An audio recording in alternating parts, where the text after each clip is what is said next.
जी दोस्तों नमस्कार, good afternoon और अभिवादन आपको। मित्रों, अपडेट बहुत सारी आ गई हैं इस बीच में जो कुछ चल रहा है ईरान, इजराइल और अमेरिका के किस्से में। और उसके अलावा अपने आसपास अपने आसपास जो लोग हमारे हैं, अफगानिस्तान में, ईरान में, पाकिस्तान में जो कुछ चल रहा है, वहाँ भी बहुत कुछ हो रहा है, तो उसकी भी अपडेट आपको देनी है। डेक भाई ने शुरू में ही कोई सवाल पूछ दिया, Mahesh ji, how do we trust chosen people? The society is a spectrum of good people to pure evil. We have to ensure all our future leaders are dharmic and we will get swallowed. हाँ, मेरे ख्याल से इस programme के आखिर में मैंने agenda में रखा हुआ है कुछ इस बारे में, नॉट एग्जैक्टली इस बारे में बात करने के, मगर जो शायद हमारे टाइटल में भी आपको नजर आ रहा हो कि मैं कुछ इशारे आपको करने की कोशिश कर रहा हूँ। आज बात करते हैं इस पे, अभी साथ में रहिएगा, जरूर बात करेंगे। तो मित्रों, हुआ क्या है कि कल रात को अचानक पाकिस्तान के दो टीवी चैनल, बल्कि तीन टीवी चैनल, जियो, ARY और शमा, इन तीनों चैनल्स को कल हैक कर लिया गया। और हैक करने के बाद में इसमें pro Israel, pro Mossad, anti Pakistan army और इस तरह के मैसेज वहाँ चलाए गए और ईरानी पब्लिक के लिए वहाँ पर बाकायदा एक ट्रांसमिशन किया गया उसी हैक्ड प्रोग्राम के अंदर में, जहाँ पर ये कहा गया कि भाई लोगों को बाहर आना चाहिए, लोगों को अपनी गवर्नमेंट बदलनी चाहिए and all that, regime change का बेसिकली ऑपरेशन। इस तरह की चीज़ें कल हुई हैं। इनफैक्ट पाकिस्तान में जो मोसाद की तरफ से ऐसा दिखाया गया कि मोसाद की तरफ से जो चलाया गया ट्रांसमिशन हैक करने के बाद में, उसमें जो नारे मैंने चेक करने की कोशिश की कि नारे क्या दिए गए, वो नारे बड़े गजब के दिए गए थे।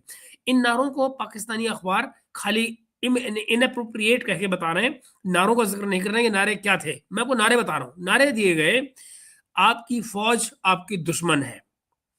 पाकिस्तान में ये नारे लिखे गए कि आपकी फौज आपकी दुश्मन है। साथ ही कहा गया, तुम्हारी फौज के मखसूस हल्के, तुम्हारी फौज के मखसूस हल्के ने पूरी पूरी तबाही से दो चार कर दिया, यानी आमने सामने कर दिया, तबाही से आमने सामने कर दिया। मैं दोबारा बोलता हूँ, तुम्हारी फौज के मखसूस हल्के ने पूरी तबाही से दो चार कर दिया है, इसके खिलाफ खड़े हो जाओ, इसके सामने खड़े हो जाओ, इसके खिलाफ खड़े हो जाओ, इसके सामने खड़े हो जाओ। ट्रांसलेशन इसका जो अंग्रेजी में बनता है कि your army and your designated constituency has brought this complete destruction in front of you, rise against it, stand up to it. ये नारे कल वहां पर लगाए गए हैं। और साथ ही कहा गया है, तुम्हारी फौज तुम्हारी दुश्मन है, यानी कि आपकी फौज आपकी दुश्मन है। ये नारे कल पाकिस्तान के टेलीविजन पर चलाए गए हैं, उनके तीनों चैनल्स को, जो ये तीन सबसे बड़े चैनल हैं वहां के, जियो, ARY और जियो ऑलमोस्ट बराबर मान लीजिए आप, और शमा नंबर 2 का ये मोहसिन नकवी या मोहसिन नकली जो भी आप कहें उसका चैनल है। तो इन तीनों चैनल्स पर कल ये ट्रांसमिशन में हुआ। कुछ देर के लिए ये ट्रांसमिशन रुके, इस तरह के ट्रांसमिशन चले और बाद में उसको कंट्रोल कर लिया गया। लेकिन ये सिर्फ ऐसी घटना थी जो मुझे लगा कि ग्रेटर कॉन्टेक्स्ट में, लार्जर कॉन्टेक्स्ट में जो हम बात करने जा रहे हैं आज, उसमें आपको आगे चल के, नॉट एट द स्टार्ट, क्योंकि शुरू में मैं आपको अपडेट दे रहा हूँ, लेकिन आखिर में चीजें आपके समझ में आएंगी कि मैं आपको बताने की कोशिश क्या कर रहा था। आइए, तो मित्रों, हुआ क्या है इस बीच में जो कुछ चल रहा है। ये इजराइल यूएस और जो ईरान की जो टकराव चल रहा है, उसकी आपको मैं ताजा जानकारियां दे रहा हूं अब तक की। वो क्या है, देखिए, ब्रीफली मैं आपको जो अपडेट कर दूं कि अमेरिका और इजराइल ने जो एक कंबाइंड हमला किया 28 फरवरी की रात को, एक मार्च की शुरुआत में आप लोग मान लीजिए, 28 की रात 1 की सुबह में हमला किया है। उसमें जो ईरान के मेन जो सैन्य ठिकाने थे वहां पे हमले किए गए, बैलिस्टिक मिसाइल्स की जो सुविधाएं थी, जहां से लॉन्चिंग फैसिलिटी थी, वहां हमले किए गए। नौसैनिक जो संपत्तियां थी, नेवल जो चीजें थी, उनको नष्ट किया गया। दैट रिमाइंड्स मी कि मैं आपको बता दूं कि कल एग्जैक्टली वो जगह तो नहीं जहां पर जो चाबहार में, जहां पर भारत का बनाया हुआ इलाका था, लेकिन उसके ठीक बगल में जो नेवल हेडक्वार्टर्स थे इनके, ईरान के, कल वहां पर बमबारी की गई है। जाहिर है वहां चोट तो हमारे यहाँ भी कुछ ना कुछ आई होगी। मुझे लगता है कि आपके बगल में आग लगी तो आपको चोट नहीं आएगी। तो नजर आता है कि चाबहार पे कल बमबारी हुई है बेसिकली, ईरानियन इसने इजराइल ने वहां बमबारी की है कल। इस पर और डिटेल में जो बात करनी है मुझे आपसे, वो भी मैं आपसे करूंगा, लेकिन पहले इन मुद्दों पे हैंडल कर लेते हैं जो लार्जर कॉन्टेक्स्ट में कल चीजें खड़ी हुई हैं। क्या हुआ है कि जो कई कई इस तरह के जो परिवर्तन करने लायक जो उनकी जगह थी जहां उनको मिसाइल के चेंजेस थी, सब ये वहां हमले किए गए। ईरान का जो परमाणु और मिसाइल कार्यक्रम था, उससे खतरा था, उसको भी नष्ट करने की कोशिश की गई है। ईरान के जो सर्वोच्च नेता रहे हैं अयतुल्ला खमेनी, खमेनेई बल्कि, उनके उनको हमलों में मारे गए वो, ठीक है? साथ ही उनके साथ में 40 जो आर्मी के टॉप अधिकारी थे, वो भी मारे गए। वरिष्ठ सैनिक अधिकारी थे, सुरक्षा पदाधिकारी थे, वो सब के सब मारे गए। इससे क्या हुआ है? इससे दोस्तों ईरान में एक बड़ा संकट पैदा हो गया है, नेतृत्व का संकट, लीडरशिप क्राइसिस।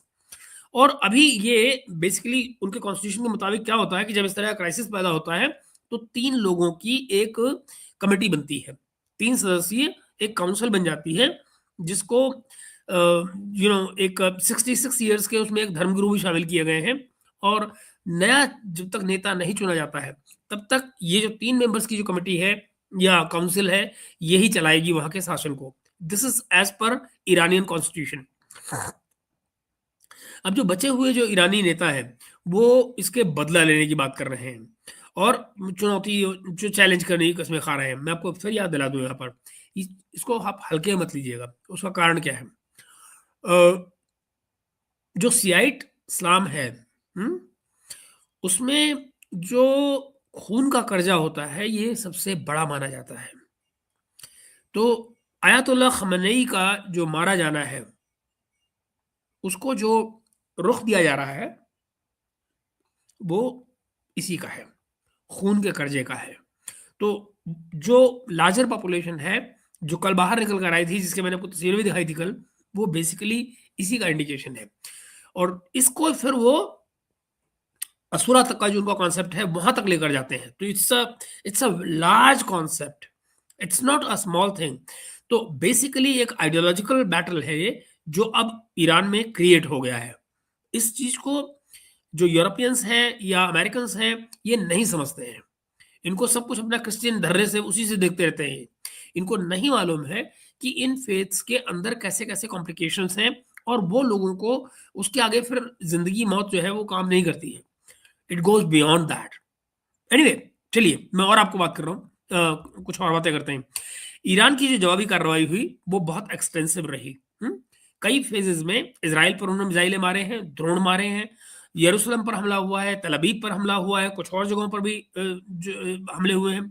इनमें से करीब 11 लोग मारे गए हैं अब तक। लेकिन इसमें एक और बात हुई है।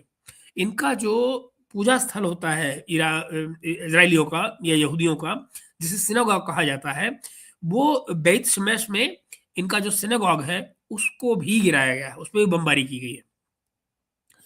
तो जो गल्फ के स्टेट्स हैं, वहाँ पर जो अमेरिकी सैनिक ठिकाने हैं, वहाँ पे हमले किए गए हैं और उनकी प्रॉपर्टीज़ पे भी हमले किए गए हैं। जो अमेरिकन बेसिकली एसेट्स हैं, उन पे भी हमले किए गए हैं। उनमें कुवैत है, सऊदी अरब है, यूएई है, बहरीन है, कतर, यहाँ सब पर बेसिकली जो फंडामेंटल इनके जो बेसिक ढांचे हैं, हर एक जगह पर हमले हुए हैं। उनमें टैंकर हुए हैं, ठिकाने हैं जो उनके, और सब जगह निशाने बनाए गए हैं। लेकिन इन सब में एक और चीज़ है, कम से कम इसमें 3 अमेरिकी सैनिक भी मारे गए हैं और 5 के करीब बताए जाते हैं कि जो काफ़ी घायल हैं। तो ये भी संभव है कि ये नंबर अभी और बढ़ेगा अमेरिकी मौतों का। And this is what you have to keep note of. अमेरिकी जितने मरेंगे, अमेरिका में उतना ही ज़्यादा ट्रंप पे प्रेशर आएगा इस लड़ाई को ख़त्म करने की तरफ को। सुनते जाइए। तो क्या हुआ? पहली पुष्टि हो गई है अमेरिकी मौतों की, 3 लोगों के मारे जाने की। और इस बीच में जो गल्फ में जो सिविलियन मौतें हो रही हैं, जो सिविलियन लोग इंजर्ड हो रहे हैं, जैसे कि बहरीन में एक मौत हुई, मैंने आपको कल बताया था। ये सिलसिला भी अभी चल रहा है। संघर्ष फैल गया है और इसी की मैं आपसे पहले दिन से उम्मीद कर रहा था। जो लोग ये कह रहे थे कि 24 घंटे में ईरान पसर गया, ईरान फैल गया, ईरान गिर गया, ये बातें हो रही थी। अब आप देखिए कि ये गेम कैसे फैल रहा है। And this is what I was telling you right from the beginning कि ये चीज़ इतनी जल्दी खत्म होने वाली नहीं है। आइए बात करते हैं और। तो ईरान समर्थित जो हिजबुल्लाह है, मैंने आपको कहा था कि जैसे ही ख़ुमैनी पे अटैक होगा या मारा जाएँगे, तो हिजबुल्लाह चालू हो जाएगा। हिजबुल्लाह ने इनिशियली मना किया था। हिजबुल्लाह ने कहा था हम नहीं इस लड़ाई में आएँगे तब तक, जब तक कि ये ख़मनेई के पीछे नहीं जाते। ख़मनेई को मार दिया, कल हिजबुल्लाह शुरू हो गया। लेबनान में कल इज़राइलियों ने हमले भी किए हैं। ख़मनेई की मौत का बदला लेने के लिए इज़राइल पर उन्होंने कल रॉकेट दागे हैं, ड्रोन हमले शुरू कर दिए हैं। इज़राइल ने भी बेरूत में और लेबनान के तमाम जगहों पर जवाबी हमले किए हैं। और साउथ लेबनान के बहुत सारे गाँव ऐसे हैं जो जिनको जिनको कहा गया है, दर्जनों गाँव हैं, जिनको कहा गया कि आप लोग खाली करिए, ईरान ने कहा है। अमेरिकी राष्ट्रपति जो है ट्रम्प, उन्होंने क्या कहा है? उन्होंने कहा भैया ये जो अभियान चल रहा है, ये मिशन ये अ, चलता रहेगा और जब तक हमारे ऑब्जेक्टिव नहीं अचीव हो जाते, चलता रहेगा। अनुमान ये है कि इसमें 4 हफ्ते या इससे भी आस-पास टाइम लग सकता है और ये एक निर्धारित समय से पहले चल रहा है, ऐसा ट्रम्प मान रहे हैं कि जो हमारा टारगेट था पहले 2 दिन में अचीव करने का, हम उससे ज़्यादा अचीव कर रहे हैं। फिर उन्होंने ईरानियों से अपने देश को वापस लेने की अपील की कि भई जो कॉमन पब्लिक है बेसिकली वो सड़क पर आए और अब इनको वापस ले ले, अपनी पावर को यू नो इन सत्ता बेसिकली सत्ता परिवर्तन करे। नए परिवर्तन से बातचीत की संभावना भी जताई। ट्रंप ने कहा कि नए परिवर्तन जो भी नया लीडरशिप आएगी हम उससे बात करेंगे। लेकिन अमेरिकी मौतों का बदला लेने की भी कसम खाई कि जो अमेरिकी मारे गए हैं हम उसका बदला लेंगे। भैया एक बात बता, तेरे 3 अमेरिकी और वहाँ 3000 मर लिए, उससे भी ज़्यादा शायद, तो अब कौन किससे बदला ले, ये एक सवाल आता है। बी-2 स्टेल्थ बॉम्बर समेत और जो तमाम रिसोर्सेज़ हैं, उनसे मिसाइल के ठिकानों पर और ये जो जो युद्धपोत हैं, जहाज़ जो हैं इनके ईरान के, उन पे हमले किए जा रहे हैं। इसका जो प्रभाव आ रहा है वो बड़ा एक्सटेंसिव है। तेल की कीमतें बढ़ेंगी। आज सोमवार है, बाज़ार अभी खुलने शुरू हो जाएँगे, आपको प्राइसेज़ आ जाएँगे आज, पता लगेगा। शेयर बाज़ार गिर रहे हैं, ऑयल की प्राइसेज़ बढ़ रहे हैं और जो स्ट्रेट ऑफ हार्मज़ है, इसके बंद होने से जो खाड़ी के देश हैं, उनका बेड़ा गर्क हो जाएगा। स्पेशली सऊदी अरेबिया का, उनका 90% ऑयल जो है वो यहीं से निकलता है और इस समय स्ट्रेट ऑफ हार्मज़ बंद है। यूरोपीय देशों ने जो है वो ईरानी हमलों से बचने के लिए समर्थन की पेशकश भी की थी यूरोपियंस ने, लेकिन बस वो यही है कि अब दोनों कहें तो दोनों में से ईरान तो राजी होने से रहा। ईरान ने तो साफ कह दिया कि हम तो इनको मारेंगे, हमने बात ही नहीं करनी। इनफैक्ट अमेरिका की तरफ से बातचीत की पेशकश की गई है ईरान को, ईरान ने बात करने से मना कर दिया है, कहा हमने बात नहीं करनी, अब तो हम करेंगे जो करना है। तो रशिया ने भी इस समय यूएन में एक बैठक बुलाई थी। खाड़ी के देश जो हैं, उनमें ईरान को अपनी ज़मीन पर हमला न करने के लिए चेतावनी दी है। उन्होंने कहा है कि भई हमारे यहाँ क्यों आप कर रहे हैं हमले? आपको तो अमेरिकन्स मार रहे हैं, इज़राइली मार रहे हैं, आप उन पे हमले करिए, हमारे यहाँ क्यों कर रहे हैं? ये बात बड़ा कन्वीनिएंटली भूल जाते हैं खाड़ी के ये देश कि अमेरिका के अड्डों को जगह उन्होंने खुद दे रखी है और यही वो अड्डे हैं जो ईरान के खिलाफ हमला करने के लिए इस्तेमाल हो रहे हैं। तो यू नो ये सारी के सारे जो हालात हैं दोस्तों, ये बहुत तेज़ी से बदल रहे हैं। बहुत सीरियस कंडीशंस हैं इस समय। इसमें हिज़्बुल्लाह जैसे जो प्रॉक्सी आ गए हैं, इससे ये वार अब और बढ़ेगा। आप मान लीजिए इस बात को। कई तरफ मौतों की संख्या जो है बढ़ रही है, लेकिन डिप्लोमेसी रुक गई है। डिप्लोमेसी के लेवल पे कोई काम नहीं हो रहा। तो आगे इस बात को मैं आपको और लेके चलता हूँ। मैं एक-एक करके आपको हर एक साइड का डिटेल देने जा रहा हूँ कि क्या-क्या हुआ है पिछले 24 घंटे में। ईरान में आप कहेंगे आगे आप अंदर क्या हालात हैं? जो ईरान के अंदर के हालात हैं, वो अभी बहुत अनस्टेबल हैं। वहाँ कुछ भी स्टेबल नहीं है और डिवाइडेड भी है। अनस्टेबल है, डिवाइडेड है हालात। नेतृत्व का संकट पैदा हो गया है। अयतुल्लाह ख़amenei जा चुके हैं। उनकी मौत के बाद में ईरान में खालीपन है और कॉन्स्टिट्यूशन के मुताबिक मैंने आपको बताया 3 मेंबर्स की जो एक काउंसिल बनती है, वो उसने टेक ओवर कर लिया है फिलहाल। मगर इस पर भी आप मानिएगा आईआरजीसी का जो कंट्रोल है वो काफ़ी सारा है। जो राष्ट्रपति हैं मसूद पेजेश्कियान, वो इसको हेड कर रहे हैं। न्यायपालिका के जो प्रमुख हैं यानी चीफ जस्टिस हैं जो ईरान के, वो भी इसमें शामिल हैं। उनका नाम है गुलाम हुसैन मोहसिनी, है ना? और फिर जो गार्जियन काउंसिल इसको बोला जाता है, तो गार्जियन काउंसिल के जो सदस्य हैं उनमें अयतुल्लाह अली रेज़ा आरफी, ये धर्मगुरु हैं 66 ईयर्स के। क्या नाम है इनका? Ayatollah Ali Reza Arafi. ये जो परिषद है, ये नया नेता चुने जाने तक काम करती रहेगी और विदेश मंत्री हैं उनके अब्बास अरागची, उन्होंने कहा है कि नया नेता 1 से 2 दिन के अंदर-अंदर चुना जा सकता है। हालाँकि हम लोगों के कारण इसमें देर भी हो सकती है। आईआरसीसी वो अभी भी मजबूत है, उसमें कोई ज़्यादा मुसीबत नहीं आई है और जो एक्चुअल कंट्रोल है, वो उन्हीं के हाथ में है, ये आप समझ लीजिए। सड़कों पर 2 तरह के ईरान आपको नज़र आएँगे। कई शहर जिनमें तेहरान है, इस्फ़ान है, शिराज़ है, तबरीज़ है, ये वो शहर हैं जहाँ पर ख़amenei की मौत पर कुछ लोग जश्न मना रहे हैं, नाच-गाना हो रहा है, आग भी लगाई जा रही है। रिजीम डाउन के नारे लगाए जा रहे हैं।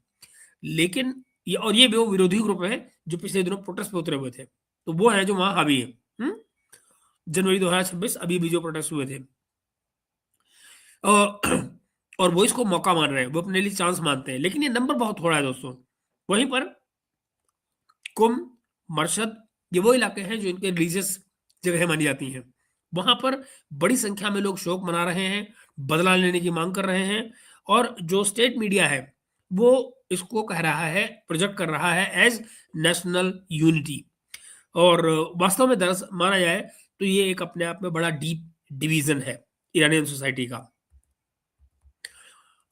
जनवरी 2026 में जो बड़े विद्रोह हुए थे, या जो प्रदर्शन हो रहे थे जिसमें हजारों लोग मारे गए, उसके बाद से अब फिर से प्रदर्शन शुरू होने की कोशिश कर रहे हैं, लेकिन इंटरनेट और ब्लैकआउट जो है इंटरनेट पर वो इतना ज़्यादा है, मुश्किल से 1% इंटरनेट चल रहा है, और जो सुरक्षा बल है वो पूरी सख्ती बरत रहे हैं, तो इसलिए प्रोटेस्ट दबे हुए हैं।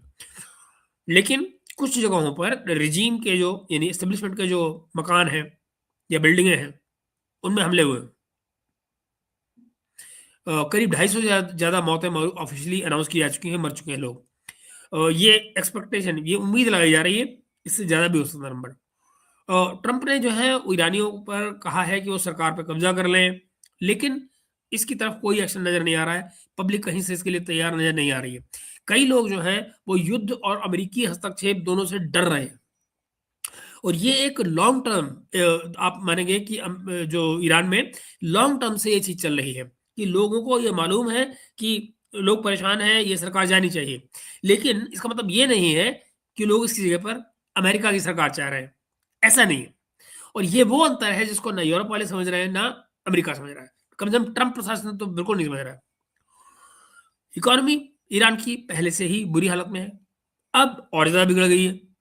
एटीएम से पैसे नहीं निकल रहे हैं, रोटी की कमी हो गई है, रोटी का मतलब खाने वाली रोटी, रोटी की कमी हो गई, और जो जो स्ट्रेट ऑफ हॉर्मुज़ है, वो बंद हुआ। अब लगता ये है कि अगर ये देर तक बंद रहा रास्ता स्ट्रेट ऑफ हॉर्मुज़, तो इनका अपना ही काम-धंधा बंद हो रहा है। नतीजा बहुत पॉसिबल है कि सिविल वॉर हो जाए या society as such crack down कर जाए, बहुत कुछ हो सकता है। जो करंट रेजिम आईआरजीसी की है, वो पूरी तरह भी मजबूत लग रही है, बदला लेने की कस्में खा रही है, लेकिन कमांड चेन टूट चुकी है। कई टॉप के कमांडर जो है वो मारे जा चुके हैं। हमलों की जो तीव्रता है उसमें कुछ कमी हुई लग रही है। ओके, विशेषज्ञ जो हैं, जो एक्सपर्ट्स हैं, वो क्या कह रहे हैं? वो कह रहे हैं कि रिजीम टूटा नहीं है, लेकिन बहुत कमजोर हो गया है। अगर लड़ाई लंबी चली तो टूट सकता है। और फिर क्या होगा कि जो तमाम सेक्ट्स हैं, करीब 5 किस्म के सेक्ट्स हैं जो ईरान में रहते हैं, उनमें कोई अलग स्टेट की मांग कर सकता है, कोई अलग-अलग इससे ईरान से अलग होने की बात कर सकता है, सिविल वॉर जैसी हालत हो सकती है। कुल मिलाकर ईरान में इस समय 2 पोल हैं दोस्तों। एक तरफ जश्न मनाने वाले हैं, तो दूसरी तरफ रिजीम बदलने वाले हैं। और कुछ लोग शोक में मना रहे हैं। तो ये खेल है, ये सोसाइटी बड़ी इस समय बटी हुई है। जो ये सिक्योरिटी परिषद जो बनी है, काउंसिल जो बनी है 3 मेंबर्स की, जो चला रही है ईरान को इस समय, वो और आईआरजीसी अभी कंट्रोल में है, लेकिन सिचुएशन फ्रेजाइल है। अगले कुछ दिन जो है वो इसमें निर्णायक हो सकते हैं। लेकिन अ, अब बात कर लेते हैं हम दोस्तों पाकिस्तान की। पाकिस्तान में कल क्या हुआ? कल दोस्तों बड़े पैमाने पर, मैंने कल आपको दिखाया भी था कराची में क्या चल रहा था, बड़े पैमाने पर विरोध प्रदर्शन हुए, और स्थिति जो थी वो बहुत वायलेंट हो गई। ये प्रदर्शन जो थे ये मुख्य रूप से ईरान के जो अयतुल्लाह खamenei उनकी जो मौत हुई थी उसके खिलाफ थे। खास तौर पर शिया कम्युनिटी की तरफ से वहाँ पर। अमेरिका और इज़राइल इस गुस्से का मेन कारण थे, और मेन इसका एक्सप्रेशन भी उन्हीं को दिया जा रहा था, उनके खिलाफ नारे लग रहे थे एंड ऑल दैट। मौतों की जो संख्या है और जो पुलिस की कार्रवाई है, उसको अगर आप देखेंगे तो आप पाएँगे कि पूरे पाकिस्तान में करीब 20 से 25 लोग जो हैं, वो कल में मारे गए हैं। ठीक है? अधिकांश जो आंकड़े हैं वो अभी तो पूरी तरह जारी नहीं किए गए हैं, लेकिन जो अस्पतालों से जानकारी आ रही है, जो पुलिस के सोर्सेज़ से जानकारी आ रही है, उससे ये नंबर निकल कर आया है कि ये 20 से 25 लोग हैं। कराची में सबसे ज़्यादा वायलेंस हुआ है, और ये कराची जो है पाकिस्तान का फाइनेंशियल हब है, ये भी ना भूलिएगा। तो कराची में सबसे ज़्यादा हिंसा हुई है। अमेरिकी जो कॉन्सुलेट है, उस पर प्रदर्शनकारियों ने हमला करने की कोशिश की, वहाँ की दीवार तोड़ दी, आगजनी लगाई, आग लगा दी। सुरक्षा बल और पुलिस, कंसुलेट गार्ड्स, इन्होंने टियर गैस, रबड़ गैस और कुछ रिपोर्ट में कहा गया है कि लाइव फायरिंग की। यहाँ पर 9 से 10 मौतें हुई। जरा सुनिएगा, कराची में अमेरिकन कंसुलेट पे हमला हुआ, अमेरिकन कॉन्सुलेट पे जो हमला हुआ उसमें करीब 10 लोग मरे, ठीक। दूसरा हमला कहाँ हुआ? दूसरा हुआ स्कर्दू में। स्कर्दू कहाँ है?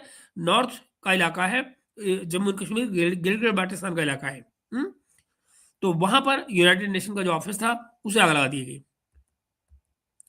इस्लामाबाद में जो अमेरिकी दूतावास है उसकी तरफ लोग मार्च कर रहे थे, उनके ऊपर टीयर गैस चलाई गई, लाठीचार्ज किया गया, वहां भी 2 लोग मर गए। तो आप देख रहे हैं कि अब तक कितने हो गए? 10 वहां मरे, ये 8 से 11 मौतें जो है कल यहाँ हो गई हैं यूएन ऑफिस में, और फिर ये 2 मौतें और। कुल मिलाकर 100 से ज्यादा लोग घायल हुए। कई जगहों पर जो प्रदर्शनकारी हैं वो आगजनी कर रहे हैं, पथराव कर रहे हैं, और सिक्योरिटी फोर्सेस ने फोर्स का इस्तेमाल किया है। कुछ गवाहों ने जो लाइव राउंड्स की भी आवाजें सुनी हैं, सीधे गोलियां चलने की, और लेकिन आधिकारिक तौर पे रबर बुलेट्स और टीयर गैस का ही जिक्र है, वहाँ गोलियों की बात नहीं की जा रही है। और जब नैरेटिव ही है, जब आपको कंट्रोल ही करना है, तो फिर क्या कहना है? मीडिया हैक भी कल हुआ, जो मैंने आपको बताया। जियो न्यूज, एयर वाई और समा टीवी, इस तरह के जो चैनल थे, ये सबके लाइव फीड जो है वो हैक हो गए। हैकर्स ने अनऑथराइज मैसेज ब्रॉडकास्ट किए, खुशामद की, मोसाद की। पाकिस्तान आर्मी के खिलाफ नारेबाजी हुई, जैसे मैंने कहा ना कि वो कहते हैं हमारे हितों के खिलाफ है। और जियो न्यूज के जो मैनेजिंग एडिटर है, उन्होंने कहा कि पिछले 24 घंटों में कई हैकिंग की कोशिशें हुई हैं, ट्रांसमिशन इंटरप्ट हुआ है। चैनल ने कहा कि सब कुछ उनके कंट्रोल में नहीं था, अब सब कुछ सामान्य हो गया है। कुल स्थिति क्या है? ये प्रदर्शनकारी दोस्तों जो ईरान समर्थक हैं, ये पीटीआई या इमरान खान से जुड़े नहीं है, समझ लीजिए। हालांकि कुछ जगहों पर ओवरलैप हो सकता है। सरकार जो है, पाकिस्तानी सरकार, उसने नियंत्रण करने के लिए भारी सुरक्षा बल तैनात कर दिए हैं। आधिकारिक संख्या अभी कम बताई जा रही है, कराची में जैसे 10 बताए जा रहे हैं, मीडिया और अस्पताल के सोर्सेज हैं वो 20 से 25 का नंबर दे रहे हैं। ये सब ईरान, अमेरिका, इजराइल जंग का रीजनल असर है, क्षेत्रीय असर है। पाकिस्तान में भी तनाव बढ़ गया है। अब अगर 12 मार्च तक का कोई एक, अब हम बात करें तो 12 मार्च तक क्या कुछ होगा, इस पर सोचा जा सकता है। अब देखिए क्या है, मैंने आपको अभी तक ये नहीं बताया कि 144 भी लगा दिया गया है। सेक्शन 144 जैसे हमारे यहाँ होता है, वैसे ही पाकिस्तान में भी होता है। और उसमें क्या हुआ है कि 2 मार्च की जो हालत है, मैं अब तक, यानी कि आज की 2 मार्च है, उसके हिसाब से आपको बता रहा हूँ कि भाई लेटेस्ट सिचुएशन क्या है। तो पंजाब और हैकिंग वाला जो मैसेज था, जो स्लोगन थे, उन पे फोकस कर रहे हैं अगर हम, तो कल मार्च को, 1 मार्च को पूरे प्रांत में, यानी पूरे पंजाब में 144 लागू हो गया, और ये 7 दिन तक चलेगा, ठीक। इस बीच में उनको देखिए आप, सिंध वालों को, उन्हें पूरे महीने का कर्फ्यू लगा दिया। 144 1 महीने चलेगा। अच्छा, सार्वजनिक सभाएं हुई, रैलियां हुई, प्रदर्शन हुए, धरने हुए, सब पर रोक लगा दी गई है। बिना किसी डिप्टी कमिश्नर की अनुमति के कोई गैदरिंग नहीं हो सकती है। वजह वजह खामनेई की मौत के बाद में हिंसक विरोध हो रहे हैं, खासतौर पर लाहौर में यूएस कंसुलेट के बाहर, और सेक्टरियन तनाव की आशंका है कि सिया सुन्नी आपस में लड़ पड़े वहां पे। हालांकि मैं आपको बताऊं, अब तक दोस्तों, हैरानी की बात है, खुशी की बात है कि वहां पर एक दूसरे के खिलाफ बोलने के बजाय सारे शिया सुन्नी मिलकर आए हैं एक ही ऑब्जेक्टिव के साथ में, कि भाई हमारी फेथ की रिस्पेक्ट की जानी चाहिए। ओके, आगे देखिए, कई जगहों पर लोग जो है 144 की परवाह नहीं कर रहे हैं और सड़कों पर उतर रहे हैं। लाहौर, मुल्तान, फैसलाबाद जैसे जो पंजाब के शहर हैं, यहाँ पर छोटे मोटे प्रदर्शन और मार्च हो रहे हैं लगातार। पुलिस ने टीयर गैस यूज की है, लाठीचार्ज यूज किया है, गिरफ्तारियां कर रही है, लेकिन बड़े पैमाने पर हिंसा नहीं रुक रही है। ये हालत है। ओके, ट्रांसमिट का जो हैकिंग में जो ट्रांसमिट किया गया है मैसेज वगैरह, वो मैंने आपको बता दिया है, उसमें कुछ ज़्यादा एडअप करने का नहीं है। हाँ, अब आप ये देखिएगा कि हाँ, कि ये मोसाद की मानी जा रही है कार्रवाई, जो कल पाकिस्तान के टीवी चैनल जो हैक हुए थे, उसको माना जा रहा है कि पीक टाइम पे उसको हैक किया जाने का मायने यही कि उनके ग्रेटर गोल्स थे वही जो अचीव करना चाहते थे, और फिलहाल वहाँ का जो ट्रांसमिशन था वो रोक दिया गया है। विज्ञापन क्या था? विज्ञापन गूगल एड्स के जरिए प्रमोट किया हुआ था, तो ऑनलाइन ज़्यादा जा रहा था। कई पाकिस्तानी न्यूज़ चैनल जो हैं या वेबसाइट्स हैं, जियो न्यूज़, एआरवाई, समा टीवी, मेरे मुताबिक या रिपोर्ट्स के मुताबिक होके 19 देशों की वेबसाइट का इस्तेमाल करके कैंपेन चलाया गया है। यानी इन साइट्स पर गूगल एड्स प्लेसमेंट के ज़रिए मैसेज चलाए गए हैं। कुछ रिपोर्ट्स में दावा किया गया है कि जो इजरायली सरकार है, उससे जुड़े जो मोसाद है, बेसिकली मोसाद से जुड़े हुए अरबों डॉलर खर्च करके गूगल एड्स चलाए गए हैं। इनका मकसद जो है वो ईरानियों को अपनी ही सरकार के खिलाफ भड़काना है, ताकि ये जो एड्स अमेरिका से जो एड्स आती हैं, ईरान, पाकिस्तान और दूसरे देशों में भी ये रन हो चुके हैं। ये सब तब तक जब वहाँ डिस्टर्बेंसेस आई हैं इन कंट्रीज में, तब तक वहाँ पर ये चीज़ें सामने आई हैं। एक और एग्जांपल, मोसाद का लोगो था उसमें जो दिया गया था मैसेज, और मैसेज क्या था? मैसेज था, हम our brothers and sisters in Iran, our brothers and sisters in Iran. ये इस तरह से इनको मैसेज दिया गया था बात को शुरू करके। फिर आगे लीजिए, मैं आपको ये जो गूगल एड्स चलाए गए, ये ईरानियों को सरकार के खिलाफ उठने के लिए और फोटोज वीडियोज शेयर करने की बात करने के लिए किए गए थे, ताकि आवाज़ सुनी जाए लोगों की। ये कैंपेन न्यूजीलैंड के सैटेलाइट जो हैकर हैं, professor Mossad message broadcast, okay, पता नहीं, ओके। इससे क्या है, एक कोऑर्डिनेटेड साइबर प्रोपेगेंडा सामने आ रहा है जो कल रात को शुरू हुआ है। इससे कुछ सोर्स जो हैं वो बेसिकली मीडिया टेररिज्म भी कह रहे हैं। मीडिया टेररिज्म तो कहेंगे ना जब टेररिस्ट कॉजेज को हम सपोर्ट करेंगे मेन स्ट्रीम मीडिया में, या उसको इजरायली, भारतीय और अफगान ग्रुप का काम बता रहे हैं, तो अपने को नहीं लेनी इन्होंने, ओके। फिर आप ये देखिए, पाकिस्तान के जो अथॉरिटीज हैं उन्होंने तुरंत एक्शन लिया है। कई एक्शन ब्लॉक बैन कर दिए गए हैं और जांच शुरू हो गई है। तो गूगल एड्स के जो ऑटोमेटिक सिस्टम्स हैं उनका फायदा उठा के ये तमाम एड्स जो हैं वो प्लेस किए गए हैं। बाय द वे, पाकिस्तान में जो ऐड दिखाया गया उसमें जो मोसाद वाला ऐड है वो तो समझ में आता है, लेकिन जो मैसेज वो करना चाह रहे हैं ईरानी शियास को, वो इससे क्यों जाएगा? तो मुझे लगता है अपने पर्पज सॉल्व करने के लिए उन्होंने सारों में, जब आप गूगल एड्स पे जाते हैं और लगाते हैं, टेरिटरी को मार्क करते हैं, उन्होंने पाकिस्तान को उसमें ऐड कर दिया है। दैट इज वाई पाकिस्तान में वो ऐड आ रहे हैं जो दरअसल ईरान के लिए है। इससे ज़्यादा इसमें मुझे कोई पॉलिटिक्स समझ में नहीं आती। मुख्य रूप से क्या हुआ है, ईरान में रिजीम बदलाव को बढ़ावा देने वाला एक कैंपेन चलाया गया है, लेकिन पाकिस्तान में विरोधों के दौरान लोकल मीडिया साइट्स पर देखकर और ज़्यादा ये कंट्रोवर्सी क्रिएट कर दी गई है। ओके, आइए तो फिर मैं आपको इससे आगे के हालात पर लिए चलता हूँ। देखें, जो ट्रंप प्रशासन है और जो उनके रिपब्लिकन सहयोगी हैं, जैसे senator Tom Cotton, Lindsey Graham, Ted Cruz, ये हम लोग को ठीक बता रहे हैं। ट्रंप ने कहा है कि अभियान जो है, या जो कैंपेन है, ये सभी लक्ष्य साबित होने तक चलता रहेगा। और फिर मित्रों, ये क्या हो रहा है? लोगों को भी ना फोन करने को मिलता है इस टाइम पे। ओके, ओके, सभी कैंपेन हासिल होने तक चलता रहेगा ये कैंपेन। और ये ईरान का जो मिसाइल प्रोग्राम है, न्यूक्लियर मिसाइल प्रोग्राम, उस खतरे को भी खत्म करने के लिए बताते हैं वो कि ये हमारा ऑपरेशन एपिक फ्यूरी चलता रहेगा। डेमोक्रेट्स, उसमें जो सेनेटर है मार्क वार्नर जैसे, वो इसको चुनावी जंग बता रहे हैं। कहते हैं कि कोई तत्काल खतरा अमेरिका को नहीं था, और ये बात सही है। अमेरिकन मेनलैंड को इस समय पर ईरान से कोई खतरा नहीं था। उन्होंने सीधे सीधे ये हमला जो किया है वो फजूल में किया है। कांग्रेस की जो मंजूरी थी वो जरूरी थी कानूनन इनको कांग्रेस के पास जाना चाहिए था ट्रंप को, और वहां से इस लड़ाई की मंजूरी लेनी चाहिए थी, मगर ऐसा नहीं हुआ है। तो इसको वो इलीगल बता रहे हैं, कानून का उल्लंघन बता रहे हैं। बर्नी सैंडर्स के जो पूर्व सलाहकार रहे हैं वो इसको हमले का क्राइम, बेसिकली वॉर क्राइम बता रहे हैं। कुल मिलाकर कांग्रेस में बहस तेज हो रही है, अमेरिकन कांग्रेस में, और जो ट्रंप के मेगा समर्थक हैं वो भी कुछ हद तक विरोध कर रहे हैं, क्योंकि फॉरएवर वॉर से लोग थक चुके हैं, आम जनता थक चुकी है कि हर वक्त लड़ाई चलती रहे। अंतर्राष्ट्रीय स्तर पर ज्यादा निंदा नहीं हो रही है, लेकिन जो एक्सपर्ट्स हैं वो क्या कहते हैं कि ये बेसिकली बल प्रयोग को नॉर्मलाइज कर रहा है। यानी कि आप समझ रहे हैं मैं क्या कर रहा हूँ? कल कोई यूक्रेन पर कोई बल प्रयोग करता है, कोई ताइवान पर प्रयोग करता है, तो अमेरिका कौन से मुंह से इनसे बात करेगा? I don't know. नाउ दोस्तों, जो सामाजिक मोर्चा है इसका, वो भी क्या है? विरोध प्रदर्शन हो रहे हैं, वॉशिंगटन डीसी में प्रदर्शन हो रहे हैं, अमेरिका के अंदर, विद इन अमेरिका, न्यूयॉर्क में, वॉशिंगटन डीसी में, शिकागो में बहुत ज्यादा एंटी वॉर प्रोटेस्ट हो रहे हैं। हैंड्स ऑफ ईरान, ईरान से दूर रहो, भले नारे लग रहे हैं वहां पे, या नो वॉर ऑन ईरान, इसको भी नारे लग रहे हैं। ट्रंप को प्रो वॉर बताया जा रहा है, जो कि इसकी इमेज नहीं थी पहले, इलेक्शन से पहले। ये प्रदर्शन जो है वो ईरानी हमलों के खिलाफ है।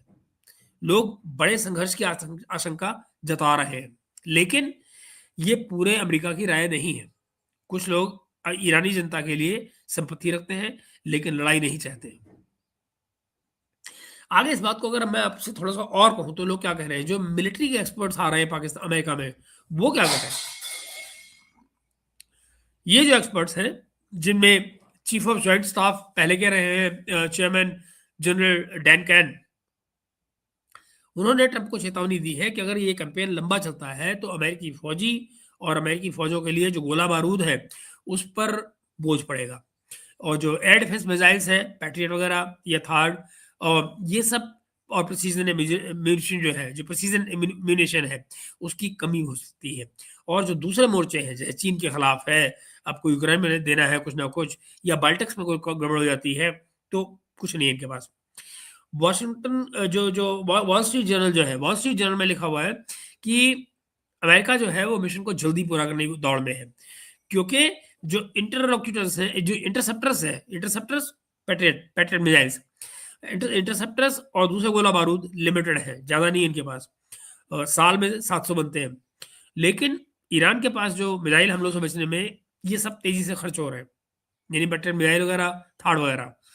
अगर लंबी जंग चलती है तो स्टॉक खतरनाक लेवल पे नीचे हो जाएगा, रीजनल लड़ाई का खतरा बढ़ जाएगा। जो हिजबुल्लाह है, हुती है, ये प्रॉक्सीज जो है, वो ये कहते हैं कि एयर स्ट्राइक से रिजीम नहीं गिरेगा, और ये बात मुझे भी ठीक लगती है। एयर स्ट्राइक से कभी भी रिजीम नहीं गिरती है ना।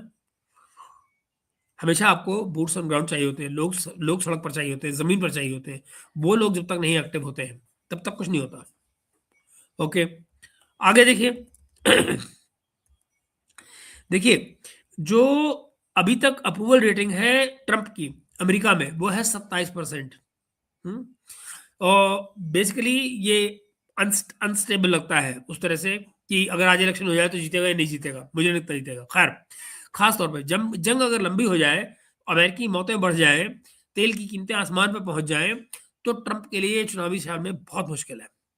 पोल्स क्या दिखाते हैं? पोल दिखा रहे हैं कि 43% जो लोग हैं वो अप्रूव करते हैं, 50% मानते हैं कि मिलिट्री ट्रंप मिलिट्री और फोर्स में इस्तेमाल करने में बहुत ज़्यादा उतावले रहते हैं ट्रंप।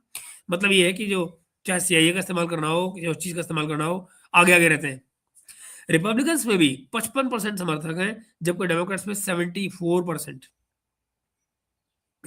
यानी अगर कैजुअलिटी बढ़ी तो समर्थन और नीचे गिरेगा। और कांग्रेस में जो डेमोक्रेट्स हैं वो इसे चुनावी तंत्र का हिस्सा बता रहे हैं, चुनावी जंग का हिस्सा बता रहे हैं। तो ये सिलसिले चल निकले हैं। मैं ब्रीफली जल्दी जल्दी बताने की कोशिश कर रहा हूँ ताकि हम मेन मुद्दे पर जाए, but it's actually taking time because development इतनी ज्यादा है। जो एक्सपर्ट्स हैं दोस्तों, वो लगभग एक मत है कि जो एयर स्ट्राइक्स की गई हैं वो अकेले रिजीम चेंज नहीं करेंगे, बिना ग्राउंड ट्रुप्स के या जमीन पर फौजियों को उतारे हुए। इतिहास में एक्चुअली ऐसे हमलों का जो ट्रैक रिकॉर्ड है वो बहुत खराब है कि भाई बिना जमीन पर उतारे लोग नहीं कर पाते कुछ। जो लीडरशिप को कमजोर करते हैं बेसिकली, जो जो इन्होंने लीबिया में किया, फॉर एग्जाम्पल जो जो लीबिया में हुआ, इराक में हुआ, तो उससे लोकल रिजीम जो थी वो कमजोर हुई। लेकिन जो ऑर्गेनाइज अल्टरनेटिव है उसको अमेरिका बना नहीं पाता है। ऑर्गेनाइज जो अल्टरनेटिव है वो अमेरिका के बस का बनाना है नहीं। ट्रंप जो है वो बेसिकली ग्राउंड फोर्सेस से बच रहे हैं, लेकिन अगर रिजीम नहीं गिरा तो ये जंग लंबी हो सकती है, क्योंकि यू नो ईरान की जो आईआरजीसी है, जो सिक्योरिटी फोर्सेस हैं, वो भी बहुत मजबूत है, और वो बेसिकली एक कोअर्सिव इंस्टीट्यूशन से सिविल ऑर्डर बनाए रखने की कोशिश में लगे हुए हैं कि जैसे हो डर का माहौल बना दो लोगों के लिए। लोग बाहर आए नहीं, लोग बाहर नहीं आएंगे तो कुछ डेमोक्रेटिक मूवमेंट कोई चल ही नहीं पाएगा। It's not a long term solution, but I don't know. Okay, जो अगली बार है, जो रिजीम अगर गिरेगा, अगर ये रिजीम गिरता है, सोसाइटी ब्रेक डाउन होती है, तो फॉर एग्जांपल सोसाइटी का ब्रेकडाउन होने से मतलब क्या है? मतलब ये है कि एटीएम में पैसे नहीं है, फूड शॉर्टेज हो रही है, अलगा जो जो मांगे हैं सेपरेटिज्म की वो अलग उठ रही हैं। पड़ोसी देशों में इस समय असर होगा अस्थिरता का, रेडिकलाइजेशन का और रेफ्यूजी वेव्स का। ईरान की जो 9 करोड़ आबादी है उसमें अगर 10% भी डिस्टेबल हो जाए, 10% भी, तो आप जरा सोचिए कि क्या हाल बनेगा। पाकिस्तान पहले से ही अफगान रिफ्यूजी है। यहाँ अफगान रिफ्यूजी जो है पाकिस्तान के अंदर भरे पड़े हैं। ईरान से जो नई इनकी आर्थिक और जो सिक्योरिटी प्रेशर बढ़ा रही है वो अलग। क्योंकि अगर देखिए कल रात को क्या हुआ, कल रात को एमबीएस ने अनाउंस कर दिया कि हमारे जहाज तैयार हैं और कल से हम अगर ईरान ने कोई हमला किया तो हम वहां जाकर हमला करेंगे। अब इसके मतलब दो निकलते हैं ना, इसका मतलब ये कि वो अपनी पावर भी रीअसर्ट कर रहा है जो एमबीएस है कि नहीं। और फिर देखो कि ईरान ईरान है दबा रहेगा। ईरान से वैसे भी उनकी पुरानी दुश्मनी है, तो वो कोई मुद्दा ही नहीं है। बड़ी वेव जो है वो पहुंच सकती है यूरोप, जहां पहले से ही माइग्रेशन का क्राइसिस बचा हुआ है। देखिए ना, लोग कहीं तो जाएंगे ना। कुल मिलाकर ये जंग अगर लंबी चलती है तो अमेरिका के लिए पॉलिटिकल और मिलिट्री दोनों चैलेंज बन जाएंगे। और इस रीजन में बेसिकली रिफ्यूजी या अनस्टेबल एक बहुत बड़ा खतरा है। अगर ट्रंप डिप्लोमेसी की बात करें तो ट्रंप अभी बदला लेने पर अड़ा हुआ है और कोई स्पेसिफिक ऐसी बात नहीं है जिसको मैं आपसे बात करूं। हाँ, ये है कि जो जो सिविलियंस है वो कह रहे हैं कि भाई वंस कर्फ्यू इज आउट, जो 144 लगा है वो आउट, तो फिर वो बाहर निकलेंगे, देखेंगे क्या हो रहा है। ओके, अब इस बीच में असली मुद्दे पे आते हैं। अब जरा सोचिए दोस्तों कि ये जो हमारे मोदी साहब थे वो चले गए। चलिए इससे पहले एक और बात, नेतन्याहू की भी बात कर लेते हैं। नेतन्याहू ने 2011 में एक इंटरव्यू दिया था डाना वाइस को, फीमेल जर्नलिस्ट थी। उसमें उन्होंने कहा था कि इसराइल की जो सबसे बड़ी मिशन है, इसराइल का जो सबसे बड़ा मिशन है वो है मिलिटेंट इस्लामिक रिजीम्स को न्यूक्लियर वेपन से दूर रखना। हम्म? उन्होंने कहा first is called Iran, the second is called Pakistan. Okay, अब क्या हो रहा है, जो उसकी क्लिप आई है बाहर नेतन्याहू की, वो यहां आके रुक जाती है। First is Iran, the second is Pakistan. अब इसमें मोर स्पेसिफिकली क्या है line, Taliban take over of Pakistan. तो भाई तालिबान तो यहाँ पे भी आए नहीं है। लेकिन फिर भी ये बात उठाई जा रही है। लेकिन सोशल मीडिया पर ये जो क्लिप है जो जिसका मैंने आपसे जिक्र किया है, ये वायरल कर दी गई थी और मोर और लेस स्पेसिफिकली एक जो तालिबान का टेक ओवर वाला जो किस्सा था उसको काट दिया गया था उसमें से, है ना। इससे पता लगता है कि पाकिस्तान को जो थ्रेट दे रहे हैं यानी फैक्ट चेकर्स की, वो अपनी जगह पे है नहीं, वो गायब है। मित्रों, मैं आपको ऐसे में जहां ले जाने की कोशिश कर रहा हूँ, लेट मी सी आप लोग हैं कितने भाई। अरे बाप रे, बहुत सारे लोग आप तो बैठे हुए हैं, बाप रे। तो मैं आपको बताने की कोशिश क्या कर रहा हूँ कि 2011 का जो इंटरव्यू है ये बेसिकली एडिटेड है। इसमें जो तालिबान वाला पार्ट था उसको काटा गया है।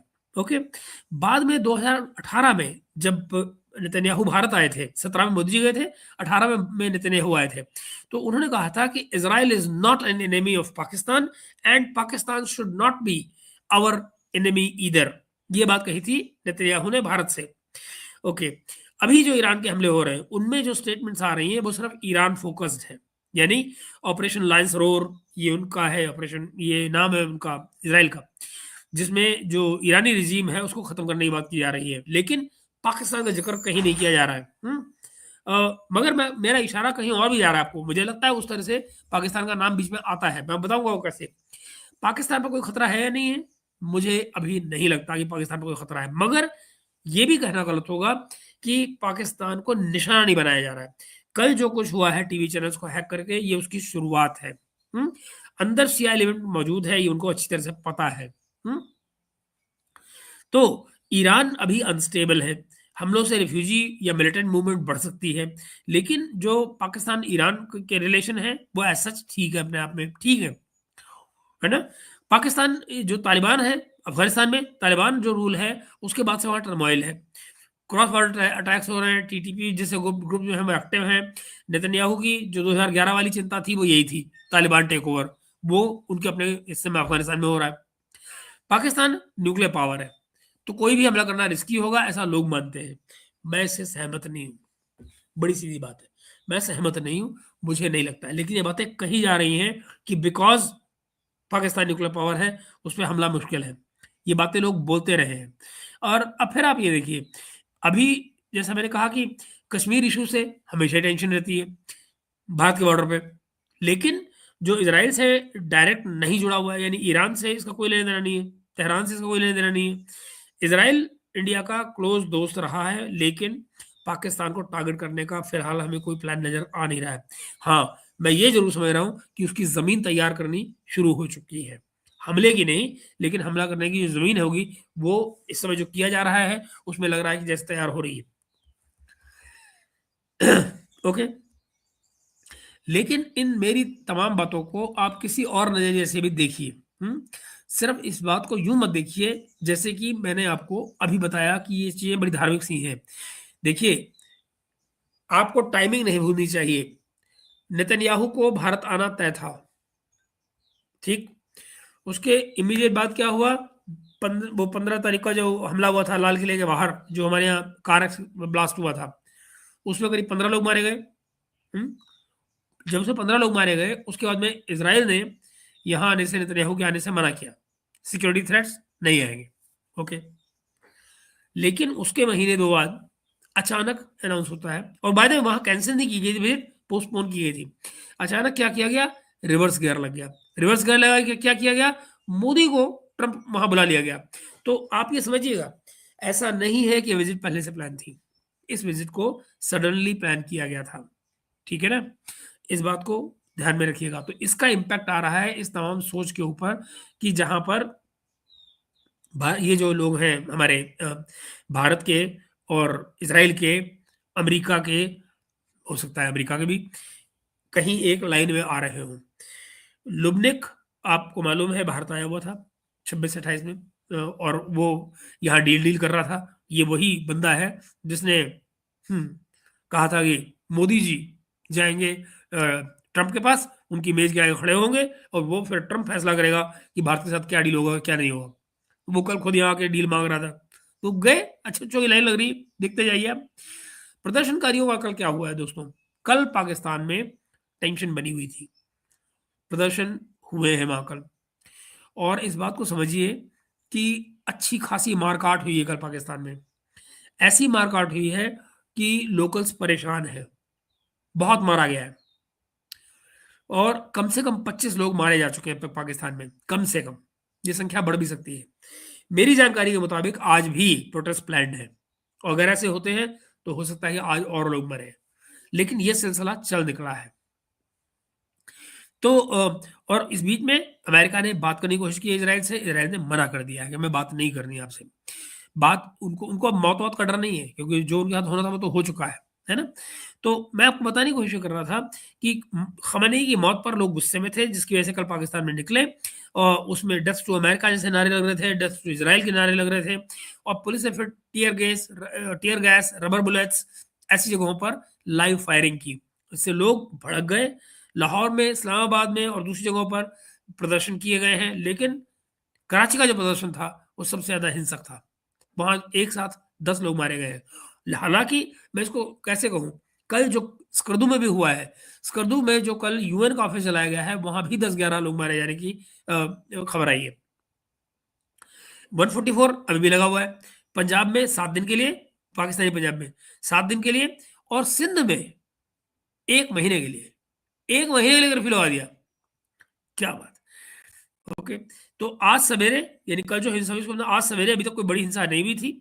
जो शिया संगठन है, जो कि MWM, वो लोग आगे प्रदर्शन की धमकी दे रहे हैं, अभी वो कह रहे हैं हम और करेंगे। ये सारा सिलसिला उनका चल रहा है। इसके अलावा पाकिस्तान में जो शिया आबादी है, दुनिया की दूसरी सबसे बड़ी शिया आबादी है, और या बल्कि तीसरी सबसे बड़ी है, 3.75 करोड़ लोग, 3.75 करोड़।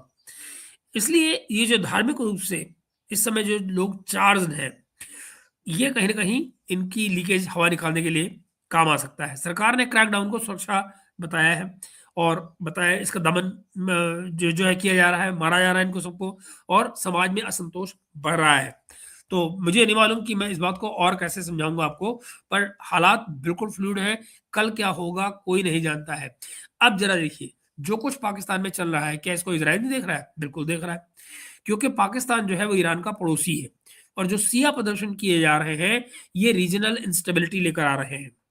इजरायली इंटेलिजेंस यानी मोसाद जो है, वो ऐसे घटनाक्रम पर हमेशा निगाह रखती है, खास तौर पर अगर जो ईरान के प्रॉक्सीज हैं या जो न्यूक्लियर इशू से जुड़े हुए लोग हैं, उन पर पूरी निगाह होती है। लेकिन अभी कोई रिपोर्ट ऐसी आई नहीं है कि इसराइल कहीं पाकिस्तान को डायरेक्टली टारगेट करने की कोशिश कर रहा है। कल की जो हैकिंग हुई टीवी चैनल्स की, उसमें कुछ लोग जो बता रहे हैं, वो कह रहे हैं कि इसमें इजरायली साइबर ऑपरेशन है। बेसिकली वही लोग इसको चला रहे हैं। जो पाकिस्तानी आर्मी समाज में दरार डालने की कोशिश कर रहे हैं, इजरायली एलिमेंट्स, उनका ये कहना है, पाकिस्तानियों का कहना है कि हमारे बीच में दरार डालने की कोशिश कर रहे हैं इंस्टीट्यूशन इसराइल के। कुल मिलाकर जो इसराइल का फोकस है वो ईरान पर है। लेकिन जो पाकिस्तान की अंदरूनी कहानी है, अंदरूनी कमजोरी है बल्कि, यानी समाज, सोसाइटी वर्सेस रूलर्स, इनका जो एनालिसिस है वो ईरान जरूर कर रहा होगा, सॉरी वो इसराइल जरूर कर रहा होगा। क्योंकि ये जो रीजनल बैलेंस है, ये रीजनल बैलेंस पर इससे बहुत बड़ा फर्क पड़ता है। अब जो मैं आपको बताता हूं कि जो मैं ब्लड डेब्ट की बात कर रहा था, कि जो उम, खून के कर्जे की जो मैं बात आपसे कर रहा था, उसका क्या इम्पैक्ट है।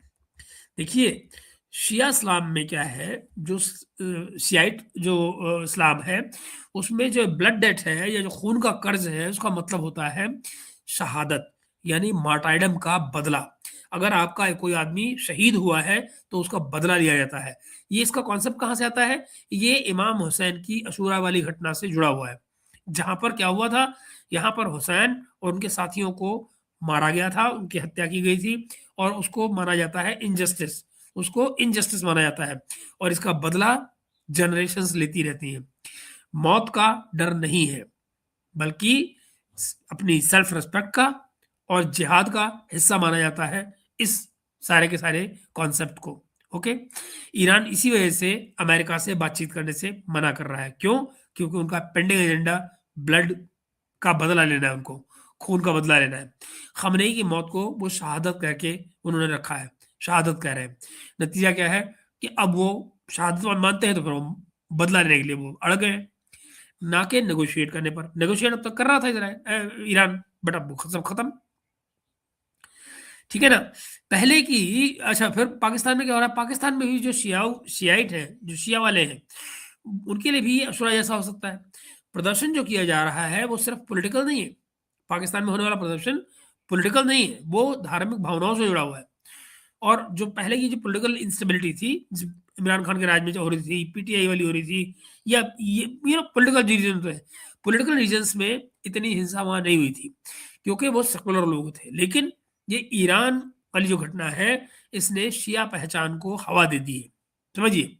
और ये जो शिया पहचान को हवा देना है, ये बहुत गहरी बात है। अगर ये आगे बढ़ेगी तो जो ये सेक्टेरियन टेंशन है पाकिस्तान में शिया सुन्नी के बीच में, और सरकार के लिए इसको कंट्रोल करना बहुत भारी हो जाएगा। ये आप मेरी बात समझ लीजिए। ये तमाम प्रदर्शन पाकिस्तान के लिए एक नया टर्निंग पॉइंट है। समाज अपनी जो सोसाइटी से, जो सोसाइटी है, वो अपनी गवर्नमेंट से बेसिकली डिसएग्रीमेंट दिखा रही है, और क्रैकडाउन में आग में घी का काम कर रही है। अगर ईरान की लड़ाई फैलती है मित्रों, तो जान लो कि आप पाकिस्तान में रिफ्यूजी इम्पटस, यानी कि और ज्यादा शरणार्थी आएंगे और प्रदर्शन बढ़ सकते हैं। और ये सब कुछ इकोनॉमी के लिए, सिक्योरिटी के लिए खतरा है। वेस्टर्न सर्कल जो है, यूरोप वाले या अमेरिका वाले, इन सर्कल्स में इस ब्लड डेट को, खून का जो कर्ज है, इसको समझना जरूरी है, क्योंकि ये नेगोशिएशंस को मुश्किल बनाता है। ईरान या कोई शिया ग्रुप जो है, वो डर से नहीं रुकेगा। इसराइल इसको अपॉर्चुनिटी मानता है, यानी पाकिस्तान की जो कमजोरी है वो उनकी मजबूती है। ठीक है ना? इसराइल इसराइल इसको अपॉर्चुनिटी मान रहा है। इसराइल अपॉर्चुनिटी की तरफ से देख रहा है कि सोसाइटी डिवाइडेड है, तीन तरफ से घिरी हुई है, इंडिया एक तरफ, ये अफगानिस्तान एक तरफ, ईरान एक तरफ, तीन तरफ से पाकिस्तान में हल्ला गुल्ला बाउंड्रीज में मचा हुआ है। तो उनको इसमें अपॉर्चुनिटी नजर आती है। पाकिस्तान की कमजोरी, ईरान की, इसराइल की, इसराइल के लिए वो ताकत है। लेकिन जो डायरेक्ट एक्शन है उसकी संभावना कम है। इसकी कम उम्मीद है कि इजराइल जो है वो डायरेक्टली पाकिस्तान पर कोई एक्शन ले ले। बहुत सारे कारण है उसके। अच्छा, मगर अब मैं जो आपसे बात कर रहा हूँ, अब जो हैकिंग वाला मामला है, फिर जो प्रो मोसाद मैसेज है और जो साइबर ऑपरेशन हुआ है, इसको भी ले लीजिए आप। देखिए, गूगल एड्स के जरिए किया गया। गूगल एड्स को टारगेट करना बहुत आसान है। कैसे? एक क्लिक में जहां पे रीजन चुना जाता है, क्षेत्र चुना जाता है कि जहां पे आपका ऐड जाएगा, आपने खाली पाकिस्तान पे क्लिक करना है, दैट्स ऑल, खत्म। तो जो डेमोग्राफिक वाला कॉलम होता है, रीजन वाला कॉलम होता है, जहां पर शिया पॉपुलेशन को आप टिक कर सकते हैं, ये खेल वो हुआ है। पाकिस्तान में जो शिया आबादी है दोस्तों, वो 3.75 करोड़ है। दुनिया की ये दूसरी सबसे बड़ी आबादी है। तो कोई भी जो प्लानर होगा, जो इस तरह के डिस्टर्बेंस प्लान करेगा, उसको तो तुरंत नजर आएगा कि भाई ये ये इलाके हैं शिया वाले पाकिस्तान में, इनको भड़काओ। यानी कि जो गूगल एड्स हैं उनमें उन एरियाज को सेलेक्ट कर लो, इतनी सी बात है। खास तौर पे क्या है मित्रों कि अगर मकसद जो है आपका ईरान से जुड़े लोगों को प्रभावित करना हो, तो आप ये देखिए, ये सब फिर ये इस तरह की चालबाजियां जो है वो आसान बन जाती है आपके लिए। बहुत आसानी से आप कर सकते हैं। रिपोर्ट से पता ये चलता है कि ये जो प्रो मोसाद कैंपेन था जो गूगल एड्स के जरिए चलाया गया, 19 देशों में, पाकिस्तान समेत, मीडिया वेबसाइट पर दिखाई दिया है। 19 देशों में, 19 मुस्लिम देशों में। ये एड्स जो है ये ईरानी सिक्योरिटी पर्सनल को टारगेट कर रहे थे, यानी पैसा और प्रोटेक्शन का लालच देकर डिक्टेटर्स को लुभाने के लिए। और पाकिस्तान जैसे देशों में ये फैल गए क्योंकि जो ऑटोमेटेड एड सिस्टम है वो उन्होंने गूगल का फायदा उठा लिया, वहां पे गूगल का फायदा उठा लिया। लेकिन पूरी तस्वीर ये है दोस्तों कि कल की घटना कोई सिर्फ गूगल एड्स नहीं थी। रिपोर्ट्स में सैटेलाइट फीड्स आए, ब्रॉडकास्ट की जो असली हैकिंग बताई गई है, जियो न्यूज, ARY, इनके ट्रांसमिशन बंद हो गए थे। और फिर अनऑथराइज मैसेज जैसे your army is your enemy, इस तरह के मैसेज वहां डिस्प्ले होने शुरू हुए। उससे क्या हुआ? माना जाता है इसमें मोसाद के लोगों का हाथ है ना। एक को कोऑर्डिनेटेड डिजिटल या ब्रॉडकास्टिंग जो डिसरप्शन है वो लग रही है। तो एड्स के साथ साथ में जो सैटेलाइट इंटरफेसेस हैं उन और जो सैटेलाइट इंटरफेरेंसेस हैं वो भी की गई। कुछ एक्सपर्ट्स इसको इजरायली साइबर ऑपरेशन का हिस्सा मान रहे हैं। और तो ये सिलसिला है मित्रों जो चल निकला है अब एक तरफ से वहां पे। पाकिस्तान का जो मैं मानता ये हूँ दोस्तों की, जो पाकिस्तान के लिए कहा जाता है कि भाई नहीं नहीं पाकिस्तान जो है वो न्यूक्लियर पावर है, कोई कुछ नहीं करेगा, ये अपने आप में मुझे लगता है कि गलत बात है। पाकिस्तान का न्यूक्लियर थ्रेट जो है वो कोई मुसीबत नहीं, वो किसी का कुछ नहीं कर सकता। और अगर बात न्यूक्लियर एनर्जी से ही या न्यूक्लियर बम से कुछ हो रहा होता तो सोवियत यूनियन कभी नहीं टूटता। सोवियत यूनियन टूटा अपनी अंदर की कमजोरियों से, पाकिस्तान टूटेगा अपनी अंदर की कमजोरियों से। न्यूक्लियर पावर जो है वो दुनिया को जो डराने के लिए है, तो दुनिया जरूर से नेगोशिएट करेगी इनको मदद करने से पहले, ऐसा मुझे लगता है। लेकिन सोवियत यूनियन जैसे फॉर एग्जाम्पल दुनिया की जो सबसे बड़ी न्यूक्लियर पावर थी, हजारों वॉरहेड्स थे उसके पास, लेकिन फिर 1991 में वो इंटरनल रीजन से टूट गया। इकोनॉमिक उसमें क्राइसिस आया, पॉलिटिकल इंस्टेबिलिटी आई, एथनिक टेंशन आई, गोरबाचीव की जो रिफॉर्म की पॉलिसी थी वो बैकफायर कर गई। कोई बाहरी मिलिट्री मिलिट्री का अटैक नहीं हुआ, खुद से कलेप्स हो गया। अब देखिए पाकिस्तान का जो न्यूक्लियर प्रोग्राम है, करीब 100 से ज्यादा इनके पास वॉरहेड्स है, जैसे बताए जाते हैं, ठीक है ना। कोई भी जो खिता है, कोई भी जो रीजन है, वो इससे इंटरनल स्टेबिलिटी में फंस जाएगा। अगर प्रदर्शन ये बढ़ते हैं, सेक्टेरियन वायलेंस बढ़ता है, आर्मी में दरार पड़ती है, तो जो न्यूक्लियर साइट्स हैं उन पर कंट्रोल का इशू आ जाएगा सामने। लेकिन बाहरी अटैक जैसे इसराइल या अमेरिका की बात की जाएगी, तो न्यूक्लियर डिटरेंस जो है, न्यूक्लियर डिटरेंस अभी भी मजबूत है। क्योंकि कोई भी देश, माने है कोई भी देश जो है वो मैड यानी म्यूचुअली अश्योर्ड डिस्ट्रक्शन का खतरा नहीं लेगा। सोवियत यूनियन में और सोवियत केस में, बल्कि सोवियत केस में कोई बाहरी वहां पर इन्वेजन नहीं हुआ था, बल्कि जो इंटरनल उनकी अपनी कमियां थी, इंटरनल जो ब्रेकअप हुआ उसमें, जैसे कि ये न्यूक्लियर वेपन्स नए देशों को, रशिया और यूक्रेन आदमी बटे, इंटरनेशनल कम्युनिटी ने उनको जो सुरक्षित रखने में मदद दी, ये सारी बातें हो रही थी इसलिए क्योंकि लोगों को पता था कि इन सब जा कहाँ रहा है, कहाँ क्या क्या हो रहा है। ओके, मेरा अपना मानना ये है दोस्तों कि मोसाद जैसी जो एजेंसियां होती हैं वो बेसिकली इसका इंतजार नहीं करती हैं कि माहौल कब बनेगा पाकिस्तान में, हम तब कुछ करेंगे।